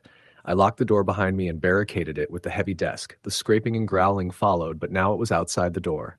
Then, the knocking started. 3 slow, deliberate knocks. 1, 2, 3. A pause. Then another 3. 1, 2, 3. I was frozen. I tried to call for help, but the phone was dead. My radio was silent. The emergency lights flickered. The knocking kept coming, moving around the room as if circling me. Then it stopped. Silence. I sat huddled on the floor, breathing hard until the sun came up. When morning finally arrived, I called the police and told them what happened. They searched the warehouse but found nothing. No evidence of anyone breaking in. No signs of forced entry. No footprints. No cameras showed any movement. I handed over the security tapes. They were all blank during the hours I described. The power had been cut off, but there was no sign of tampering. The police said maybe I'd imagined it or it was a prank. I didn't argue. I quit that night. I couldn't go back. But the story doesn't end there. About a month later, I was scrolling through a local news app when I saw a report about a missing person. A security guard at an abandoned warehouse on the edge of town had vanished. His shift was overnight. His name was Mark. Mark was the previous night security guard at the very warehouse I worked. He disappeared a year before I started. No body, no clues. The warehouse was sealed off for investigation, but reopened recently. I felt sick. I never saw his face, but the name stuck. I called the company to tell them I quit. They said they had no record of a security guard named Mark working there before me. When I pressed for details, the line went dead. After that, I never went near the warehouse again. But sometimes late at night, I swear I hear the scraping. 3 slow knocks. 1, 2, 3. Coming from just outside my window. Story, the end. It was late October when I first noticed the odd behavior around the old farmhouse my family had recently inherited. The place had been in my grandmother's family for generations, but it had sat vacant for years after she passed. My parents wanted to renovate it, and I, freshly out of college, had decided to spend a few months living there to help with the repairs and get some quiet to think about what to do next with my life. The farmhouse was tucked away on the edge of a small rural town in the Midwest, surrounded by cornfields and dense woods that stretched for miles. At first, it was peaceful, almost idyllic. The creaking of old wood, the rustle of the wind through the trees, and the distant calls of owls made it feel like stepping back in time. But it didn't take long for the quiet to turn sinister. On my second night there, I woke up at exactly 3:17 a.m. The old house groaned in a way that sounded like it was settling, but there was something else, a faint tapping noise coming from the attic. I tried to convince myself it was just a raccoon or a bird trapped up there, but the tapping was methodical, almost deliberate, like someone or something was rapping on the wooden beams. I got up and turned on the flashlight from my phone, carefully climbing the narrow stairs to the attic door. The smell hit me first, stale, dusty, mixed with something sour and metallic. I hesitated, but finally pulled the door open. The attic was pitch black, except for the thin beam of my flashlight cutting through the darkness. The tapping stopped abruptly. I scanned the rafters and floorboards, but I found nothing. No animals, no signs of anyone. The only thing was a small wooden box tucked into a corner, covered in dust and cobwebs. I felt a chill as I opened it and found old letters, some dated back to the early 1900s. They were love letters, passionate and desperate, but some were stained with what looked like dried blood. I closed the box quickly and went back downstairs, trying to shake off the uneasy feeling. The next morning, I told my parents about the tapping in the box. They dismissed it as just old house noises and folklore. But over the following nights, the disturbances grew worse. The tapping returned every night, always at 3:17 a.m. Sometimes I heard soft whispers just beyond the bedroom door, so faint I could barely make out the words, but they sounded like warnings. My dog, who had been calm until then, started growling at empty corners and refused to sleep in the room with me. One night, I was in the kitchen making coffee when I felt an icy breath on the back of my neck and heard a distinct whisper, "Find her." Spinning around, I saw nothing but the shadows dancing in the flickering light. The phrase haunted me. I had no idea who her was or what I was supposed to find. Determined to get answers, I went through the letters in the box again. One of them mentioned a girl named Margaret who had disappeared in the house in 1912. The letter was from a man pleading for her return, saying he'd do anything to bring her back. It hinted at a dark secret hidden somewhere on the property. I decided to investigate the grounds, searching for any clue about Margaret. Behind the barn, under a rotten wooden plank, I found a rusted metal box. Inside were faded photographs of a young woman and a small diary with entries written in delicate handwriting. The last entry was chilling. "They won't let me leave. I'm trapped. Please, someone find this and save me." From then on, the atmosphere in the house turned oppressive. Shadows seemed to move just out of the corner of my eye. Objects shifted places overnight. The whispering voices became more insistent, repeating, "Find her. Help me. Free me." One night, desperate and scared, I followed the voices to the basement. The steps creaked as I descended, my flashlight flickering. At the bottom, I saw a narrow crawl space I hadn't noticed before, hidden behind a loose wall panel. Inside, the air was damp and cold, and I found a small, sealed wooden box. It was heavy, and when I opened it, I found a bundle of old clothes and a necklace with a locket containing a faded picture of Margaret. Suddenly, the temperature dropped, and the whispers turned to anguished cries. The air thickened, and I felt like I was being watched by unseen eyes. I hurriedly closed the box and fled upstairs. After that night, the disturbances stopped. It was like releasing whatever had been trapped gave peace to the house. But I couldn't shake the feeling that something had followed me out, something that no one else could see. I left the farmhouse soon after, but every so often, when I'm alone, I hear faint tapping at 3:17 a.m., reminding me that some things never truly rest. Story, the end. It was the summer of 2013 when I moved into a two-bedroom house in a quiet neighborhood in San Antonio, Texas. I had just landed a new job at a local car rental company and needed a place close to work. I wasn't making much money, so when I saw the listing for a house with low rent, just $750 a month, it felt like a steal. The landlord, an older guy named Rick, seemed a little strange during the walkthrough, avoiding eye contact and brushing off questions about the house's history. But I needed a place fast, and I wasn't in a position to be picky. The house was small but decent. Hardwood floors, outdated kitchen, and a weird narrow hallway that led to the bedrooms. The walls had patches where it looked like pictures or shelves had been hastily removed, and the place had a faint chemical smell, like it had been scrubbed with strong cleaner. Still, it was quiet, and I was glad to have some independence again after staying on a friend's couch for months. My first night there, I barely slept. Not because of any noise or fear, but because I felt this heaviness in the air, like someone was watching me. I figured it was just nerves, or maybe the loneliness of being in a new place.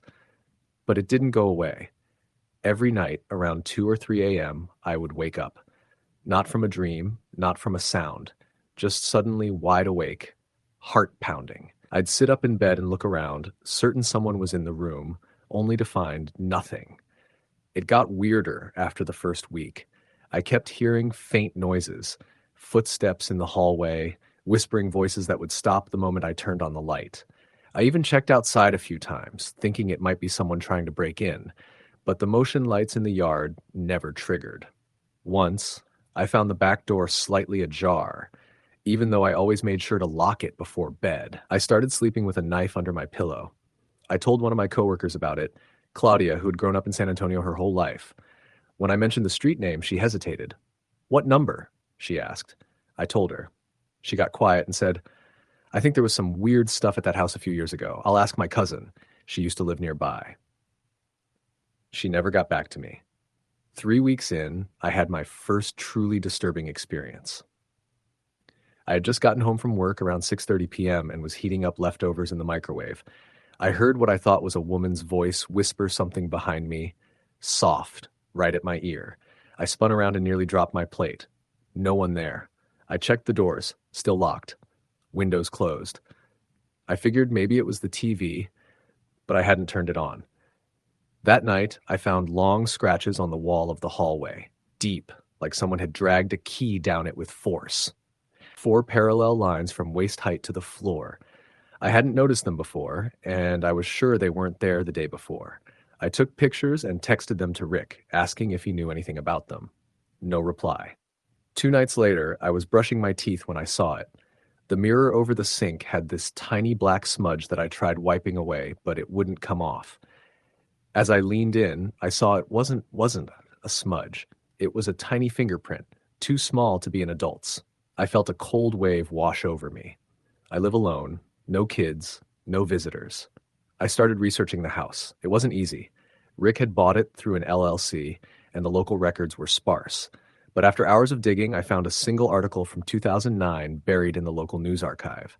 A man named Darren Connolly had lived at the address. He was a vet, came home after his last deployment, and started exhibiting signs of PTSD. The article said he had a breakdown and locked himself in the house with his wife and daughter. Neighbors heard screaming for days. By the time police entered, the wife and daughter were dead. Darren was found in the bathroom, having slit his own throat. The report was vague, no details about how the wife and daughter died, just unspecified injuries. There were hints that the house had been considered a crime scene for weeks. I sat there staring at the screen, bile rising in my throat. The next morning I called Rick again, demanding answers. He denied everything. "No one's died there," he said flatly. "You're imagining things." I told him I was thinking of leaving. He got weirdly aggressive, saying I'd break the lease, he'd sue, he had lawyers. It felt off. Like he wasn't just angry, I could hear fear in his voice. Fear of me leaving. That night, things got worse. Around 3 a.m., I woke up to the sound of something dragging across the floor. It was rhythmic, slow. I sat up and froze. My door was half open. I always closed it, always. Through the crack, I saw a shape move past the hallway light. Small, low to the ground. I couldn't breathe. I grabbed the knife under my pillow and waited. The dragging stopped. Then from the other side of the door came a soft knock. Not hard, just 3 light taps. Tap, tap, tap. I got up and yanked the door open. Nothing. But at the end of the hallway, standing with her back to me, was a little girl, maybe 8 or 9 years old, long black hair, wearing a nightgown, just standing still facing the wall. I opened my mouth to speak, but no sound came out. She turned around. Her face was wrong, not disfigured, but off. Like someone had tried to sculpt a child's face from memory and failed. Her eyes were too big, too dark, her mouth was too wide. She smiled at me. Then she was gone. I didn't sleep. I stayed on the couch with the lights on, knife in hand. The next day, I called Claudia and told her everything. She didn't act surprised. She said her cousin remembered the house, said it had been empty for years. No one stayed longer than a few months. She warned me not to go into the attic. That threw me. I hadn't even realized the house had an attic. Sure enough, there was a small square in the hallway ceiling with a pull string. I hadn't noticed it because the ceiling was discolored and stained. That afternoon, I got a ladder and opened it. The ladder was old wood and creaked under my weight. The attic smelled like mildew and rot. I climbed up with a flashlight. The insulation had been ripped out in places, rodent droppings everywhere. But in the far corner, under a slanted part of the roof, I found something that made me feel physically ill. A small plastic chair. A child's chair. Next to it, a pile of torn-up books, mostly children's books, scribbled over, pages missing, and drawings. Hundreds of them. Crayon sketches on notebook paper, taped and stapled to the beams. Most were of the same girl I had seen. In every drawing, she was frowning, except for one where she stood next to a man and was smiling. In the background, the house was on fire. In the center of the floor was a small stuffed rabbit, soaked in something that looked like old blood. I climbed down and left the house, didn't even grab my wallet. I drove to a motel and stayed the night there, trying to process everything. I never went back. I emailed Rick, told him he could sue me all he wanted. I didn't care. I blocked his number. I moved into a studio apartment and avoided that part of town entirely. A month later, I got a letter in the mail. No return address. Inside was a single drawing. Crayon on lined paper. It was me, sleeping in my bed. The little girl was standing next to me, holding the knife I kept under my pillow. I moved to another state after that. Years have gone by, but I still have dreams about that house. I'll be walking through it, only the walls are covered in eyes. Sometimes I hear a voice say, "You said you'd stay." Sometimes I wake up to scratches on my window. I live on the 3rd floor now. One night last fall, I came home to find a stuffed rabbit on my welcome mat. It looked just like the one from the attic. I didn't pick it up. I called the police. They looked around and found no evidence of anyone entering the building, no fingerprints, no security footage showing anyone delivering the rabbit. I know what I saw. I know what I felt in that house. It wasn't just a haunting. It was something darker, something that needed people to stay. And I think for some reason it still wants me back. Story the end. The call came just as I was about to turn in for the night. It was from a number I didn't recognize. Local area code, but no saved contact. I almost didn't answer, but something made me pick up. The voice on the other end was low and hurried, barely above a whisper, but urgent. "You need to get out. Now." I was confused. "Who is this?" No answer, just heavy breathing. Then a click. The line went dead. I tried to shake it off as a prank, but the timing unnerved me. It was 11:47 p.m., and I was home alone in my apartment in the city. Usually, the nights were quiet, but that night the silence was suffocating. I double-checked the locks on the windows and doors, even though I always did before bed. Everything was secured. I tried calling back, but the number was disconnected. I shrugged and tried to distract myself with a show, but couldn't focus. Around midnight, I heard it, a soft tapping at the window. I froze. The windows faced the street, but no one should be there. I pulled back the curtain slowly, heart pounding, but no one was outside. Just empty sidewalk, the orange glow of street lamps, and a stray cat darting into the shadows. I breathed easier but stayed alert. Then the phone rang again. Same unknown number. This time I let it ring out. I went to the kitchen to get water and my phone buzzed with a text from the same number. Look outside your back door. I lived on the third floor, so I didn't have a back door. My balcony was accessible, but it was small and enclosed with a railing. I looked out, nothing unusual. No one, no movement, just empty alleyway below. Suddenly, I noticed something on the balcony floor, a single small scrap of paper folded tightly. I opened the door cautiously and grabbed it with a kitchen knife for distance. It was a folded note with the words, "Trust no one, they're watching." I dropped the note in shock and slammed the door shut. My hands shook as I locked it again. I tried to call a friend, but no answer. My phone's battery was low, but I plugged it in. The phone rang again, same number. This time I answered. "Why are you doing this?" I asked, voice barely steady. "Because you're next," the voice said coldly. Then a click. I sat down, heart hammering. Was this some sick joke? But the voice sounded real, scared, or maybe threatening. I decided to call the police and report the harassment. They took my statement but said without evidence or a suspect, there wasn't much they could do. That night, I barely slept. Every creak and distant noise set my nerves on edge. Around 3 a.m., I heard footsteps on my balcony. Slow, deliberate. Someone was there. I grabbed my phone and flashlight, took a deep breath, and slowly opened the balcony door. Nothing. No one. But the door was unlocked. I locked it and called the police again. This time they sent an officer over, but by the time he arrived, no sign of anyone. I felt violated, watched, unsafe.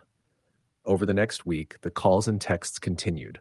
Cryptic warnings, threats, sometimes just silence. I installed security cameras inside and outside my apartment. One night, reviewing footage, I saw something chilling. A shadowy figure crouching near my balcony steps, watching my window. I showed the footage to the police, but it was grainy, no face visible. Then, things got worse. One night I woke to my bedroom door creaking open. The security alarm hadn't gone off. My heart raced. I reached for the baseball bat by my bed and flicked on the light. The room was empty. But on the floor was another note, scrawled hastily in black ink. "You can't hide." I called my friend finally, and she insisted I stay with her for a few days. When I arrived at her place, exhausted and paranoid, the harassment didn't stop. My phone kept ringing from that number. The texts kept coming. "Looking out the window, I see you soon." One evening, I looked out her window to see a man standing under the streetlight, just staring. When he noticed me watching, he vanished into the dark alley. I called the police again, filed a restraining order. They increased patrols near my friend's apartment. Still, the phone calls never stopped. Then one night, the calls stopped entirely. I thought maybe it was over, but it wasn't. The next morning, my friend's apartment was broken into. Nothing stolen, but the same threatening notes left behind. We stayed together after that, paranoid and sleepless. Months passed. The calls and sightings stopped. The police never caught anyone. But I still can't shake the feeling I'm being watched. I've changed my number, moved twice, but sometimes late at night my phone buzzes with a message from a number I don't know. And when I open it, there's nothing there, just a blank screen. I never answer anymore. And I never look outside my windows after dark. Story the end. The first time I noticed something strange about the old house, it was a quiet, gray autumn evening. I had just moved into the small 2-bedroom rental on the edge of town, a place I found through a friend who worked at the real estate office. The house was cheap, run down, but workable. It sat alone on a narrow dirt road surrounded by dense woods, the kind of place people in town warned me about. But I thought nothing of it. I had just finished a tough breakup and wanted nothing more than a fresh start away from the city noise. The house itself was older than I expected. The floorboards creaked like they had decades of stories to tell, and the wallpaper in the hallway peeled in long, curling strips. The previous tenant left in a hurry, the landlord said. They didn't give many details, just a vague explanation that the tenant decided to relocate after some incidents. I didn't ask for more. I was tired, overwhelmed with moving boxes, and just ready to settle in. That first night, I unpacked until midnight. I was exhausted and fell asleep on the couch in the living room. Around 2 a.m., I was jolted awake by a sudden, soft knocking sound. At first, I thought it was rain tapping against the window, but the weather report said clear skies and no wind. The knocking was rhythmic, slow and deliberate, coming from somewhere inside the house. I listened carefully, but couldn't pinpoint where. Curiosity won over caution. so I followed the sound to the basement door. The basement was unfinished, dusty, and smelled faintly of mildew. The door was slightly ajar, which I found odd because I was sure I had closed it earlier. I pushed it open fully and flicked on the light, but the bulb flickered and died. I cursed and stepped back, reaching for my phone to use its flashlight. As I shone the beam down the concrete steps, the knocking stopped abruptly. I stood frozen for a moment, the silence pressing down on me. I tried to convince myself it was just the house settling or maybe a branch tapping on the window above the door. The next day, I went about my usual routine: work, errands, settling boxes. But a subtle unease began creeping in. My phone buzzed with strange messages from unknown numbers: static, silence, and once a faint whisper that said, "Help me." I blocked the numbers, but they kept coming, each more unsettling than the last.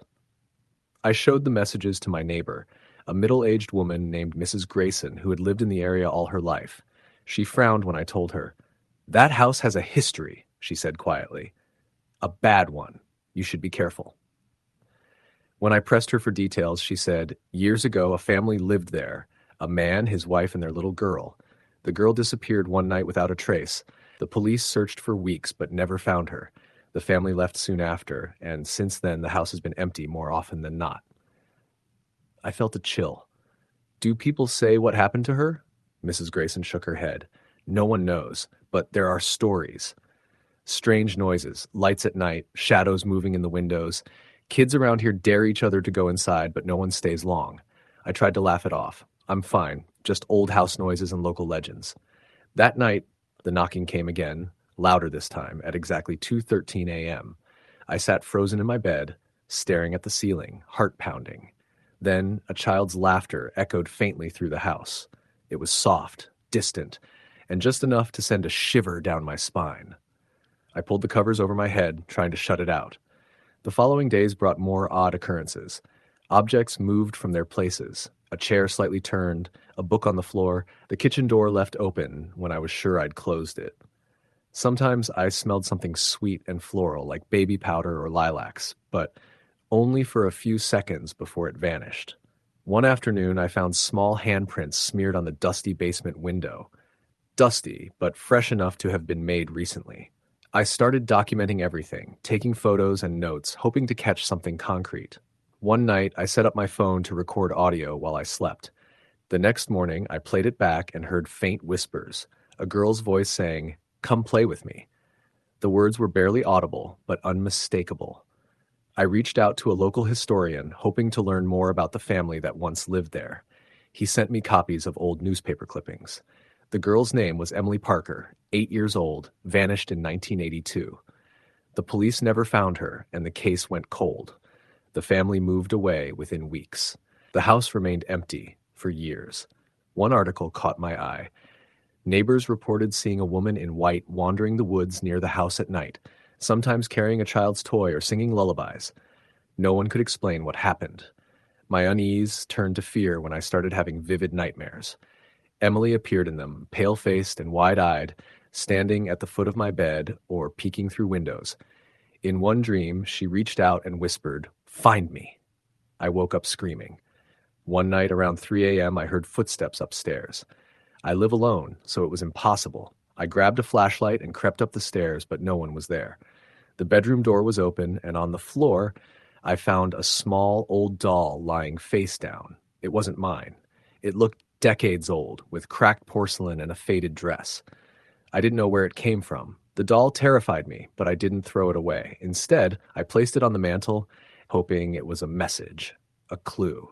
The following days were quiet, almost peaceful. But the calm didn't last. One evening, I was cooking dinner when the power went out. I fumbled for my phone flashlight and heard a soft humming from the basement. The basement door was closed this time, but the light under the crack was on. I didn't want to go down there, but something compelled me. I opened the door and stepped inside. The air was cold and thick with dust. The humming grew louder, a faint melody I couldn't place. I followed it deeper until I found a small crawl space behind some old boxes. The opening was narrow, but I squeezed through. Inside, I found something that still haunts me. The crawl space was filled with children's drawings, scattered toys, and old photographs pinned to the walls. Among the photos was one of Emily Parker, smiling and holding hands with a man I recognized from the news, the drifter who had been suspected but never charged. Suddenly, the crawlspace door slammed shut behind me. The humming stopped. I was plunged into complete darkness, unable to move or call for help. For what felt like hours, I sat there, heart pounding, until the door finally creaked open. I scrambled out and bolted upstairs, locking every door and window. I packed my bags immediately, refusing to spend another night there. As I drove away in the early dawn, I looked back once. The house stood silent, the windows staring like empty eyes. For a brief moment, I saw a small figure standing in the upstairs window, a pale little girl waving goodbye. I never went back. I have no explanation for what I experienced. If it was the restless spirit of Emily, the trauma of the past echoing through time, or something else entirely. The house is still there, and sometimes when the wind is right, neighbors say they can hear a child's laughter drifting through the trees. I share this story because it's real. I lived it. And sometimes some places don't want to be forgotten. Story the end. It was 2014 when I got my first full-time job as a delivery driver for a regional courier company based in Kansas. I was 25, fresh out of a bad breakup, and eager to put some distance between myself and the mess I'd left behind in Wichita. The company gave me an old Ford E250 van with worn brakes and a bench seat that made my spine ache after just a few hours, but I didn't care. I had routes all over the state, small towns, industrial zones, farmhouses in the middle of nowhere. It wasn't glamorous, but it gave me purpose and solitude. One Friday in October, I was assigned a route that veered far off the usual paths, through small back roads west of Emporia, into a region with barely any cell coverage and towns you wouldn't find on most maps. I remember because it was the day after I'd pulled a double shift and hadn't slept well. I had a dull headache and that jittery, hollow feeling from too much gas station coffee and not enough food. The manifest showed 12 deliveries, most of them medical supplies, and a few parcels labeled Rush, time sensitive. The day was uneventful at first. A couple of deliveries to empty clinics, one to a school that looked abandoned but wasn't, and then long stretches of empty road framed by brittle trees and pale skies. By late afternoon, I was down to one package left. The label had no company name, just a handwritten note with an address and the name E. Madsen. No phone number, just a location about 30 miles outside of Cassaday. No house number, just end of Old Miller Road. I should have turned back. That part of Kansas is nothing but scrub fields, silent barns, and old windbreaks left from the Dust Bowl days. GPS was useless. I drove on instinct and the rough county map the office kept in the glove box. Old Miller Road was barely more than a dirt track, with tire grooves carved through the grass and a battered mailbox leaning at a 45-degree angle with no name or number on it. I followed the path for nearly 10 minutes before I saw anything remotely resembling a house. There was no driveway, just an overgrown path leading into a stand of skeletal trees. Through the branches, I spotted the roof of a small, one-story building with faded white siding and boarded-up windows. It looked like it had been empty for years. Still, I was being paid to deliver the package, and I'd driven too far to turn back. I parked at the edge of the trees and walked the rest of the way in. As I got closer, I noticed something strange. There were no animal sounds, no birds, no crickets, just the wind pushing through dry leaves like a whisper you couldn't quite catch. The front door was slightly ajar. I knocked once, no response. I called out, "Delivery for E. Madsen?" Nothing. I should have left the box on the porch and turned around, but something made me step inside. The air inside was stale and cold, like a cellar. Dust particles floated in narrow beams of light coming from gaps in the boards on the windows. The living room was empty except for a single wooden chair facing the far wall. The wallpaper was peeling, and deep gouges were carved into the wood floor beneath the chair. Deep and deliberate, like something or someone had been dragged. I called out again, louder this time. "Hello, I've got your delivery." Then I heard it, a slow creaking sound from deeper inside the house. I froze. I thought maybe an old pipe or the wind had caused it, but it didn't stop. The creaking had a rhythm, like footsteps on an old wooden floor. 1, 2, pause, 3 more, then silence. My heart was pounding now. I set the box on the floor and started backing toward the door. That's when I saw the photograph. It was the only thing on the wall, an old black and white photo in a cracked frame. It showed a family of four standing in front of the house: a man, a woman, and two boys, all expressionless, all staring directly into the camera with blank eyes. What caught my attention was the figure behind them, standing in the shadow of the doorway. It wasn't clear, tall, dark, with an elongated face. No features, just the outline of something not quite human. The photo looked old, but something about it felt wrong. Off. My eyes kept drifting back to that shadow in the doorway, and then I noticed something worse. In the hallway leading deeper into the house, the creaking had returned, closer this time, and just barely audible, under the sound of the boards, breathing, labored, wet. I didn't stick around. I turned and sprinted back through the trees toward the van, the sounds fading behind me. When I reached the road, I didn't stop until I was in the driver's seat, doors locked, engine running. As I drove back down Old Miller Road, I glanced in the rearview mirror.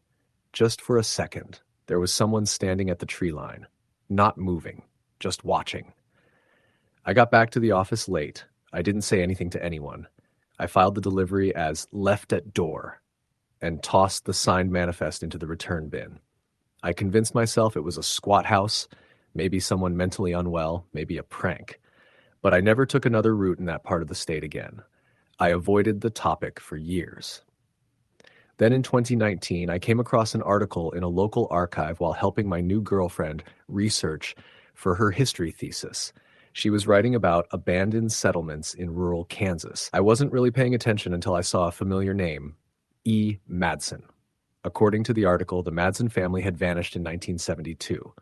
The parents were found dead in their home, the same one I had visited. The kids were never found. The house had been condemned years ago, but locals believed it was still visited. Some believed by squatters, others said something worse. I found the photo online. Same one I saw in the house, except in the scanned version, the shadowy figure in the background was gone, erased. I've told this story only a few times. Most don't believe me. That's fine, I wouldn't believe me either. But every once in a while, usually when I'm half asleep, I think about the breathing, how close it was, how heavy, and how familiar it sounded. Story, the end. My uncle Randy was the kind of man you didn't expect to rattle easily. He'd spent 15 years as a corrections officer in one of the roughest prisons in Florida, had a drinking problem he never really beat, and walked with a limp from getting hit by a drunk driver when he was 25. He was foul-mouthed, sarcastic, and didn't believe in anything he couldn't touch or threaten with a bat. But I saw him break once, and it wasn't over anything like a car crash or a fight.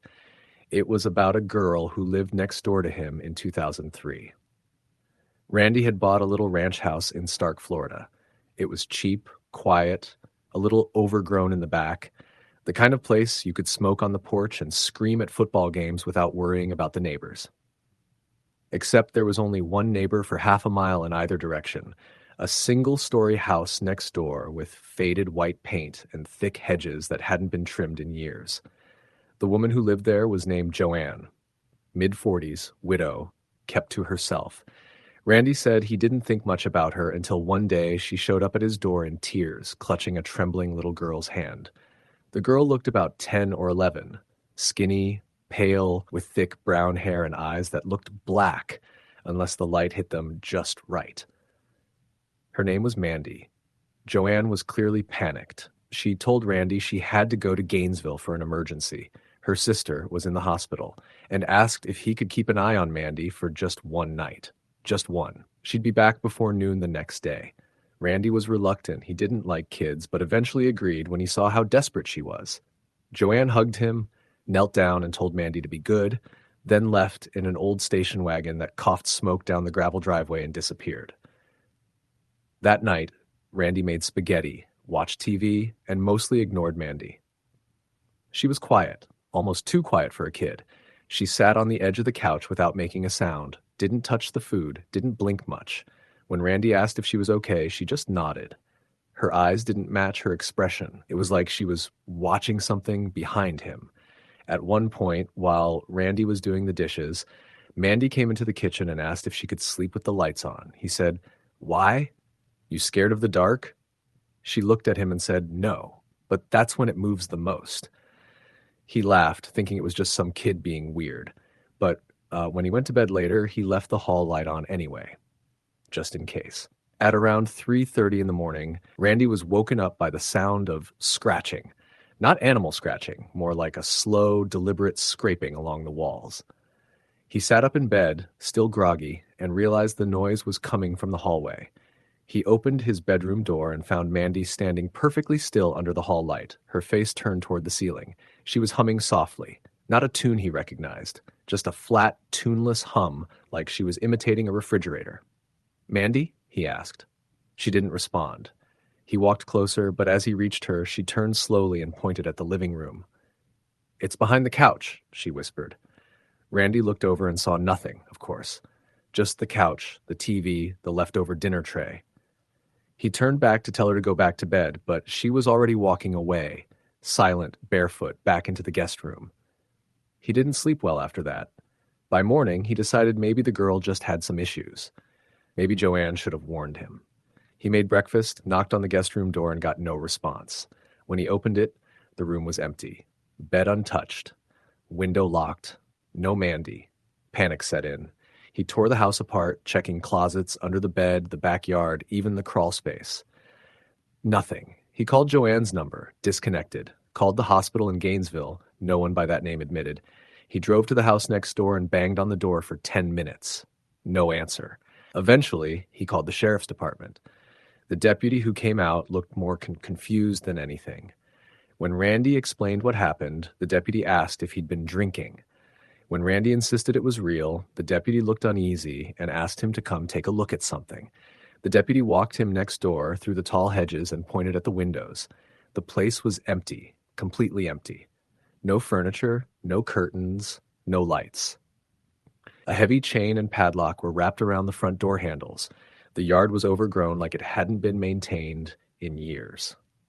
Randy lost it. He swore up and down the woman and girl had lived there, that he saw them with his own eyes, that the girls slept in his house, for God's sake.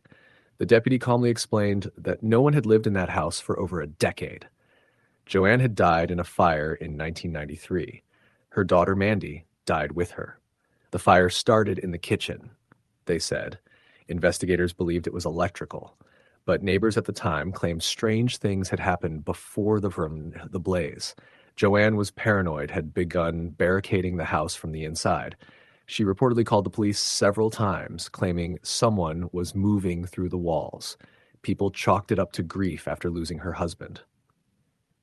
Then one night, the house went up in flames. Bodies were found curled together in the bathtub. Firemen said it looked like they were trying to hide. Randy was forced to take a psychological evaluation. They thought maybe he was having a breakdown. He was suspended from work for a few weeks and ordered to see a therapist. But what he told me years later was what never left him, the evidence that something had been in his house. After the girl disappeared, he found the bathroom mirror fogged up, like someone had taken a shower. He hadn't. In the mirror's fog, he said there was a child's handprint, high up where it didn't make sense. The kind you'd expect from someone who had to stretch to reach that spot. A week later, he found scratches under the guest bed, not like a cat or raccoon had been there, but thin, shallow gouges, as though fingernails had been dragged over the wood floor in repeated patterns. Some of them formed shapes, repeating symbols like triangles and spirals, none of which he recognized. He burned the guest mattress, sold the house that spring, and moved into a double-wide 2 towns over. He never talked about it to anyone except me, and even then, only when drunk. He showed me a drawing once that he'd made from memory. It was of Mandy's face. Her eyes were too dark, he said. Not just dark-colored, dark all the way in, like there was no light inside them at all. He kept seeing her after that. In reflections, in the corners of rooms when he woke up too fast. Sometimes in his dreams, he said, she would appear at the edge of his bed and ask if the lights could stay on. Every time, he would wake up with the lights off. He died in 2017 from a heart attack, alone in his trailer. When I went to clean it out, I found all the lights in the house were burned out. Not off. Burned out. Every bulb shattered from the inside and scrawled across the mirror in the bathroom, beneath a layer of fogged moisture, were the words, "It moves more in the dark." Story the end. I don't talk about this often, mostly because when I did, people either thought I was exaggerating or just plain lying. But it's something that's lived under my skin for years, something that shifted the way I saw the world forever. And it all happened in the house where I grew up, a perfectly average two-story home in a quiet residential neighborhood in Ohio. The type of place where nothing bad ever really seemed to happen. Until it did. My family moved into the house when I was 7. My sister Kayla was 9 at the time. It was 2001, early summer, and my parents had found the place through a friend of my dad's. The seller had been motivated, listing it well below market value, claiming he wanted to move across the country for a job. It all seemed like a lucky break.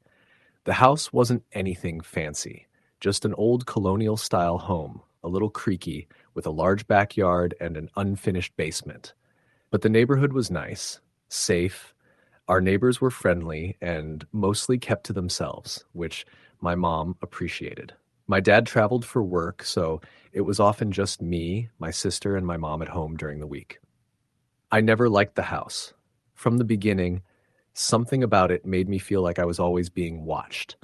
I'd glance over my shoulder going down the hall. The hair on my arms would stand up for no reason when I walked into certain rooms, especially the guest bedroom on the first floor. And then there was the basement. It wasn't like in horror movies. There weren't chains hanging from the ceiling or old rusted tools laying around, but it was cold, even in the summer. The air felt thick and damp, and the one exposed light bulb never seemed to illuminate the whole space. Shadows gathered in the corners and stayed there, even when you walked toward them. My mom used it mostly for storage and laundry. But none of us liked spending time down there. The first real incident happened about 6 months after we moved in. My mom had gone to pick up Kayla from her dance class, and I was home alone for about an hour after school. I was sitting in the living room watching TV when I heard footsteps upstairs. At first, I thought it was just the house settling. But these were distinct, slow, deliberate, like someone walking from one room to the next. I turned off the TV and listened. The steps moved down the hallway, then stopped right above me. That would have been my parents' bedroom. I stared up at the ceiling, heart pounding. I called out, "Mom?" Silence. I stayed frozen, waiting, hoping maybe she had come home early without me noticing.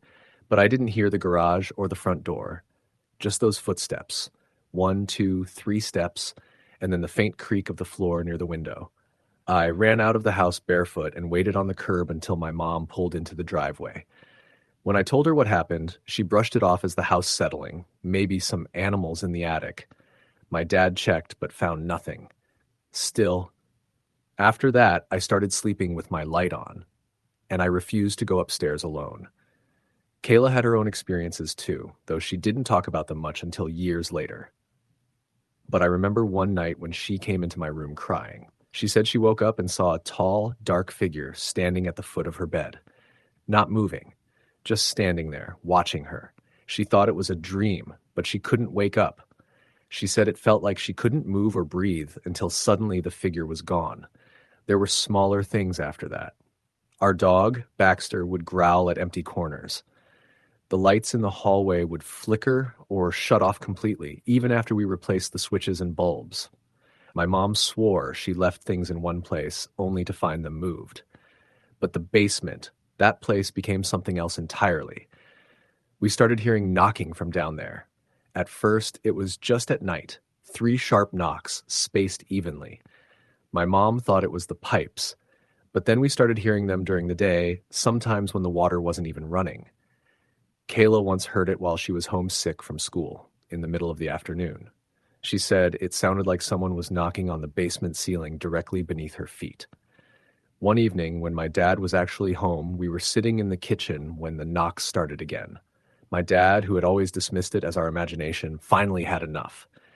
He grabbed a flashlight and went down there. We heard him stomping around, opening boxes, even yelling, "Who the hell is down here?" But there was nothing. He came back up pale and silent. He didn't say what he saw, but from then on, he never dismissed what we said again. Things escalated in the winter of 2002. I started sleepwalking. I'd never done it before.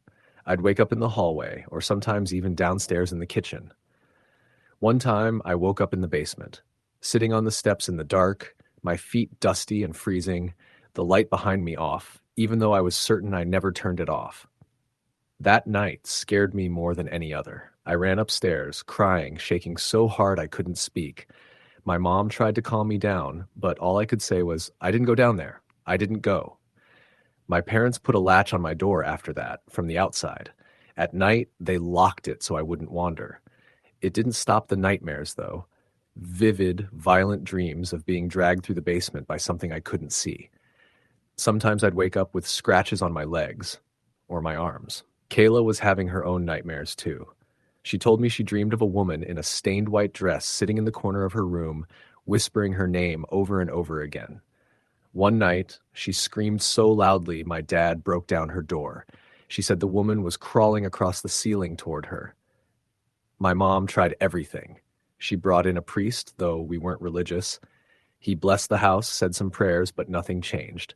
If anything, it got worse. One night in March, my mom was doing laundry. She was alone downstairs while Kayla and I were asleep, and my dad was out of town. She said she felt someone behind her, so close she could feel the heat of their breath.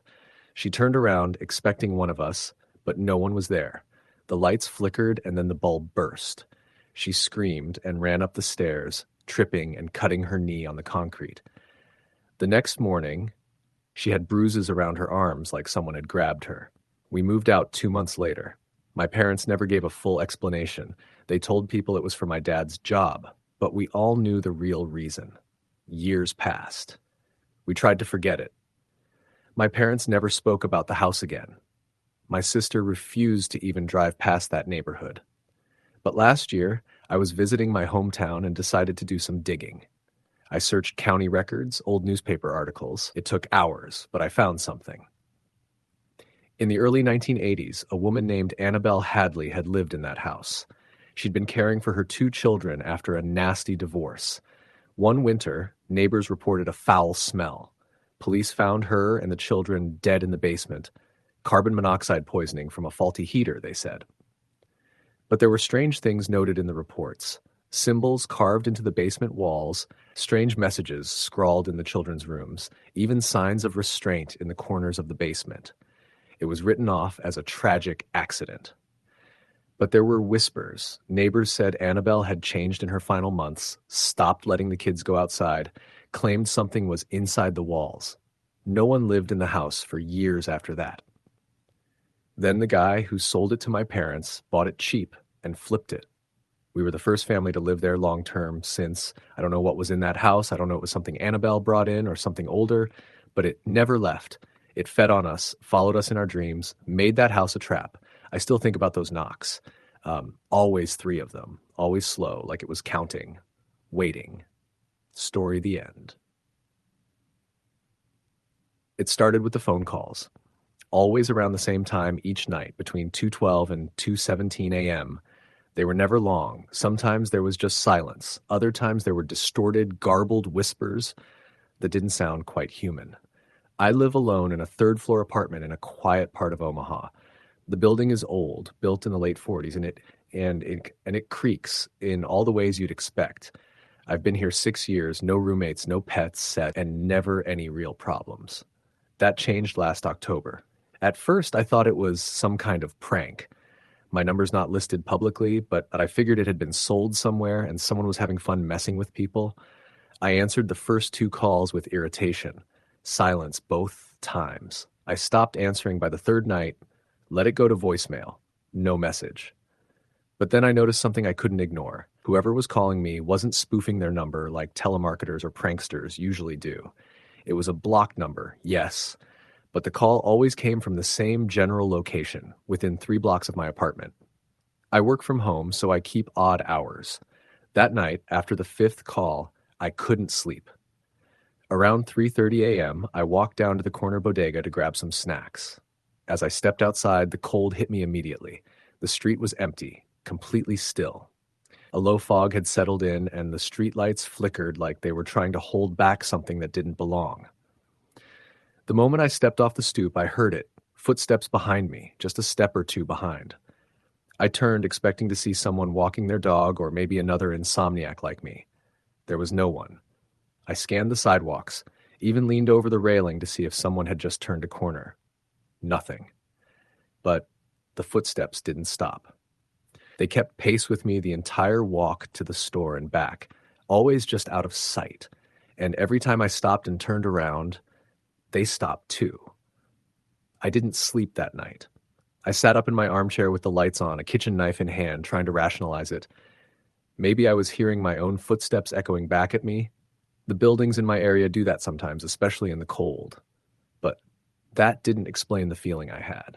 That unmistakable sense that I was being watched. That someone was just over my shoulder the entire time. The next day I asked my neighbor, Mrs. Feldman, if she'd noticed anything strange lately. She's in her 70s, always watching the neighborhood from her window. The kind of person who knows when someone has a new boyfriend just based on car patterns. She told me no, but she had noticed that my hallway light burned out 2 nights ago, and she thought she saw someone standing outside my door last night. She assumed it was a friend or maybe a delivery. I hadn't had any visitors. That night, the call came again, 2:14 a.m. I let it ring. I sat there in the silence afterward, staring at my phone, waiting for something to happen. Then came the knock. 3 soft, deliberate taps on my apartment door.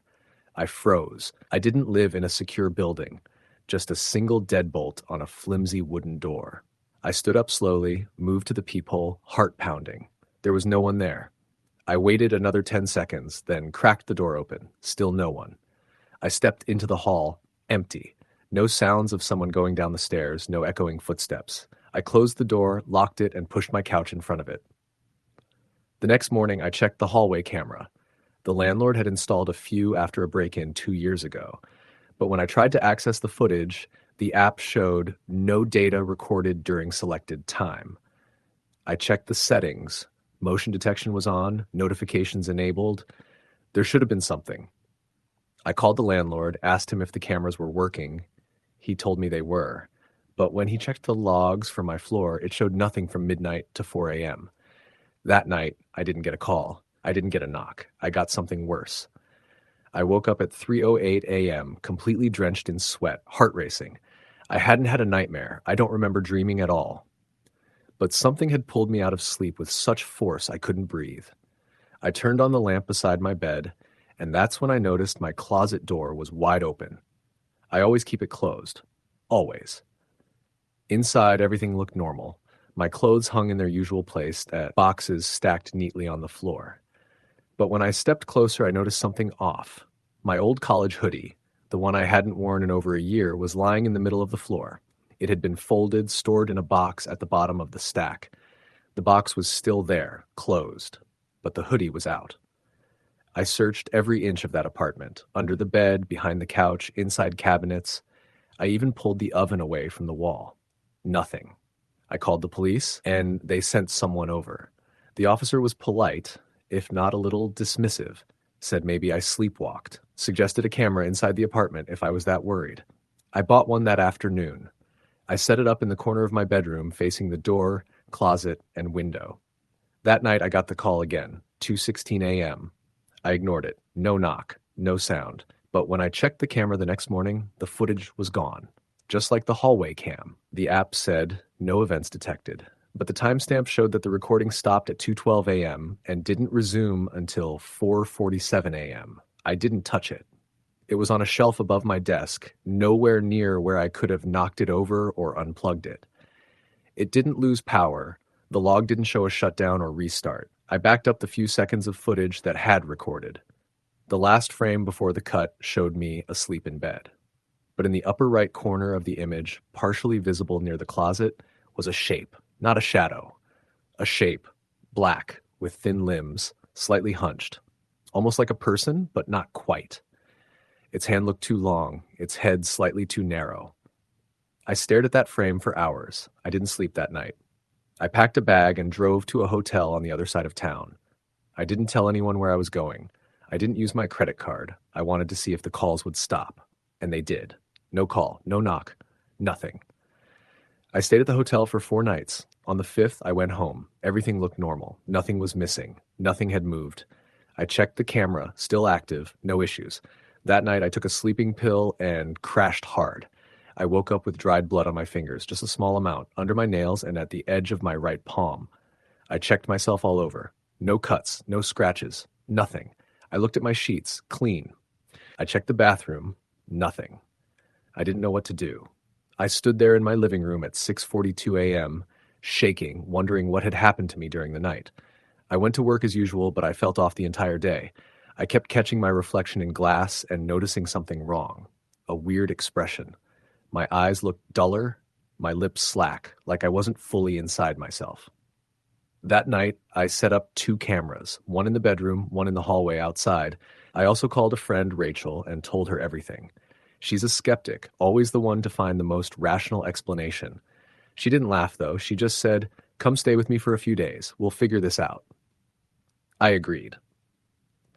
That night would be my last in the apartment. When I got home, my front door was ajar, just slightly. But I know I locked it. I had deadbolted it. I had even placed a piece of tape over the seam, just to be sure. That tape was on the floor. My stomach dropped. I pushed the door open, heart pounding. Everything looked fine. I moved through each room slowly, checking every closet, every cabinet. Nothing. But when I got to the bedroom, I noticed something new. On the wall above my bed, written in faint red smudges, almost like someone had dipped their finger in rust, was a single word: stay. I left. I didn't grab my stuff. I didn't even lock the door. I drove straight to Rachel's and didn't look back. I stayed with her for 6 days. On the 3rd night, she woke me up around 2:30 a.m. She said she thought she heard a knock at her front door, but when she checked, no one was there. On the 6th day, I got a call. Rachel's number. I answered. It wasn't her voice. It was that same garbled whisper I'd heard before, but clearer now. I could make out the words, "You left, but you brought me." Rachel started having nightmares after that. Night terrors. She'd wake up screaming, convinced someone was standing in her bedroom watching her. I moved out of state 2 weeks later. I haven't had any more calls, but sometimes when I wake up in the middle of the night, I find that my closet door is open, even though I shut it, even though I don't live in that apartment anymore. Sometimes I hear knocks that don't belong. Sometimes I see a shape in the mirror that isn't quite mine. Whatever it is, it never needed the apartment. It just needed me to notice it. Story the end. I grew up in a small town in the Midwest, a place where everybody knew everybody, and the kind of news that came through was mostly about who got a new job or whose kid made the basketball team. Nothing that felt like it should cause real fear, but sometimes real fear isn't loud. Sometimes it's quiet, subtle, and it comes from the people you think you know. This story starts with my friend Mark, who lived just down the street from me, but we were close for years. Went to school together, played video games, and sometimes camped out in his backyard. Mark was the kind of guy everyone liked. Funny, easygoing, never a hint of trouble. At least, that's how it seemed. One summer, when we were both 19, Mark started acting strange. It wasn't sudden, more like a slow, creeping change. He stopped answering texts, showed up late to things, and sometimes he would just stare off into space during conversations like he was somewhere else entirely. One night, I got a call from him around midnight. His voice was low and shaky, barely above a whisper. He told me he needed to talk, said he couldn't do this alone anymore. I told him to come over, and he said he would in about 20 minutes.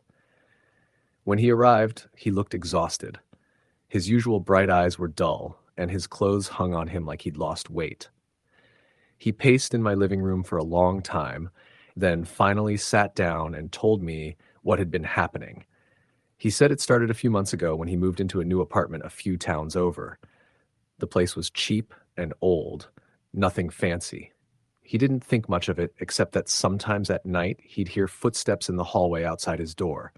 No one lived next to him, and the building was mostly empty. He thought it was the building settling or maybe the wind. But then the footsteps got closer, and then he started hearing breathing outside his bedroom window. He'd check, and no one was there. Lights flickered. Doors that he was sure he'd locked were found open the next morning. He told me he was scared, but he didn't want to admit it to anyone else. I listened, trying to stay calm, telling him it was probably just stress or maybe the apartment's plumbing making noises.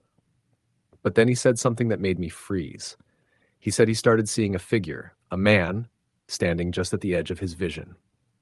Always just out of focus, tall and thin, with dark, hollow eyes.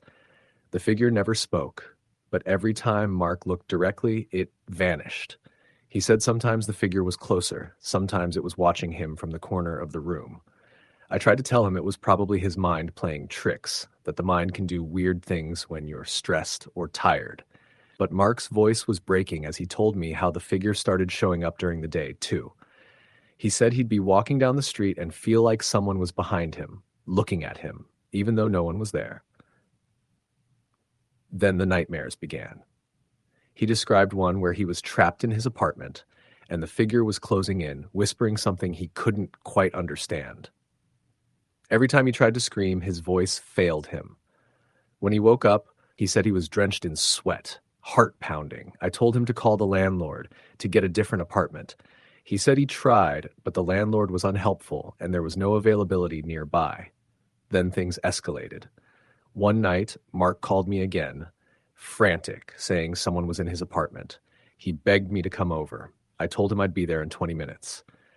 When I arrived, the door was unlocked and hanging off its hinges.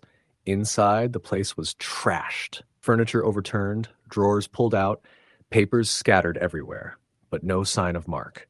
I called his phone. No answer. I called the police. They came quickly, took a report, searched the apartment and surrounding area. But there was no trace of Mark. His car was still parked outside.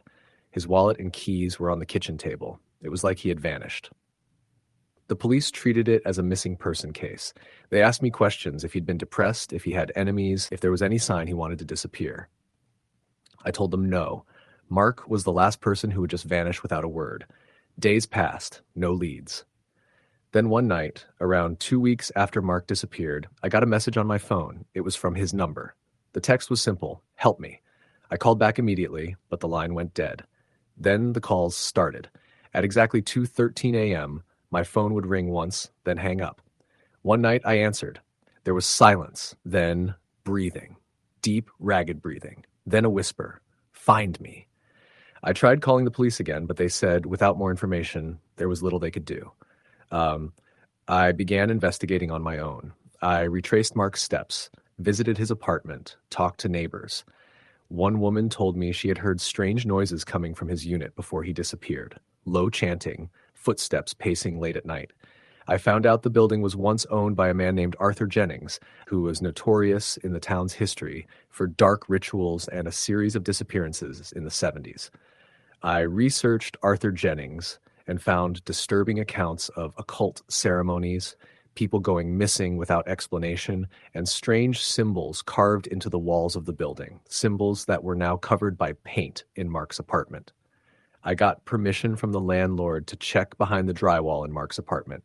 Inside the wall, I found strange scratch marks and symbols, old and dried blood stains, and a small hidden compartment containing a rusted knife and some old photographs. Photos of people missing in the 70s, one of whom looked shockingly like Mark.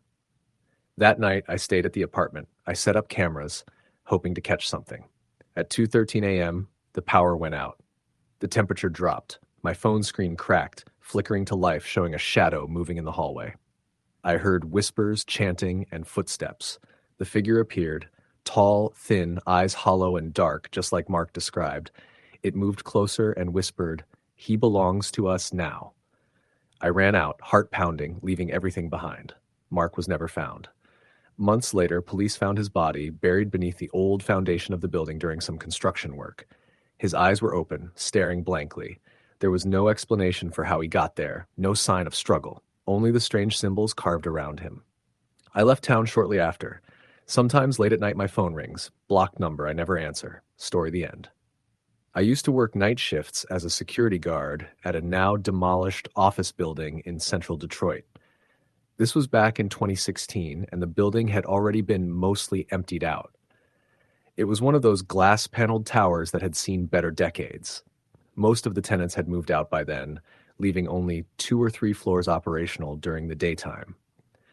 My job was to keep an eye on the place after hours, walk a few patrols, and log anything unusual. Simple enough. The building was quiet. Too quiet. Elevators shut down after 8 p.m., except for one service elevator I used. Most of the power was cut on the upper floors to save money. During my shift, which started at 9 p.m. and ended at 5 a.m., I was the only person inside that massive 24-story structure. The only other person I ever saw regularly was an older janitor named Luis.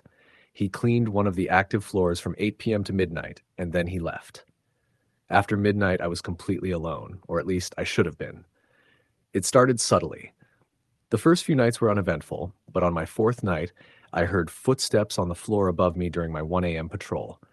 I was on the 10th floor, and the floor above, 11th, was one of the empty ones. At first, I chalked it up to the building settling, or maybe rats, but it sounded too rhythmic, too human. I remember standing there in the stairwell, holding my breath and trying to make sense of the pattern. I waited. After a minute, it stopped. The next night, I was walking past the reception area on the ground floor around 2 a.m. when I heard the elevator ding. That was impossible. The elevator was keycard locked after 8 p.m., and I hadn't used it at all that night. I rushed over, but the doors had already closed again. I called it back down and checked the panel. It had just come from the 15th floor. I took the stairs up to 15, step by step, flashlight in hand. The overhead lights didn't work up there, so it was pitch dark. When I reached the floor, I could see through the glass windows that it was completely empty. Cubicles stripped, carpeting old and torn, office doors hanging open. I walked a full lap, shining my light around. I didn't see anyone, but near the northern hallway, I swear I smelled something foul, rotted meat, maybe, or something like mildew mixed with decay. It was strong, enough to make my eyes water. I reported the incident in my log, but no one followed up. Then came the voices. They weren't loud, just low murmurs, like a conversation behind a thick wall. The worst part was that they always started when I wasn't moving, when I was sitting in the lobby or by the stairwell, alone and still. That low, breathy tone would drift into the room, impossible to pinpoint. I couldn't make out any words, and I never found anyone when I checked the floors. I once even left my phone recording while I stepped away. When I played the audio back later, there was nothing but static. About 2 weeks into the job, Luis the janitor approached me while clocking out. He looked pale and tense. "You hear anything up there?" he asked. I told him about the elevator, the footsteps, the voices. He nodded like he'd been expecting it. "Don't go to the 18th floor," he said, dead serious. "Not at night. If it lights up, let it be." That confused me because the 18th floor had been gutted, completely shut down. I didn't even think the elevator had access to it anymore. But I nodded, not wanting to seem rattled. The next night, I passed by the security panel and saw that same elevator ping again, floor 18. I stood there, staring at the lit-up button, torn between protocol and instinct. I remembered Luis's warning. I waited by the elevator, letting the doors open. It was empty. I don't know what got into me, but I stepped inside and pressed 18. The ride up was dead silent. The elevator didn't hum or rattle. It just climbed slowly. When the doors opened, the hallway was darker than any floor I'd been on. No emergency lighting. Nothing. I stepped out. Everything was different. The layout didn't match the other floors. It was more like a long hospital wing, linoleum floors instead of carpet, plain white walls stained yellow in places. The air was thick and cold, much colder than it should have been. I walked forward, flashlight trembling in my hand, until I noticed the doors. Each one was labeled with a number. Not room numbers, just numbers, etched in metal, 001, 002, 03. The doors didn't have handles. I kept walking. At door 009, I stopped. There were scratches all over the wall next to it. Long, deep gashes, like someone had clawed at the surface in desperation. I wanted to turn back, but I heard something from behind that door. Breathing.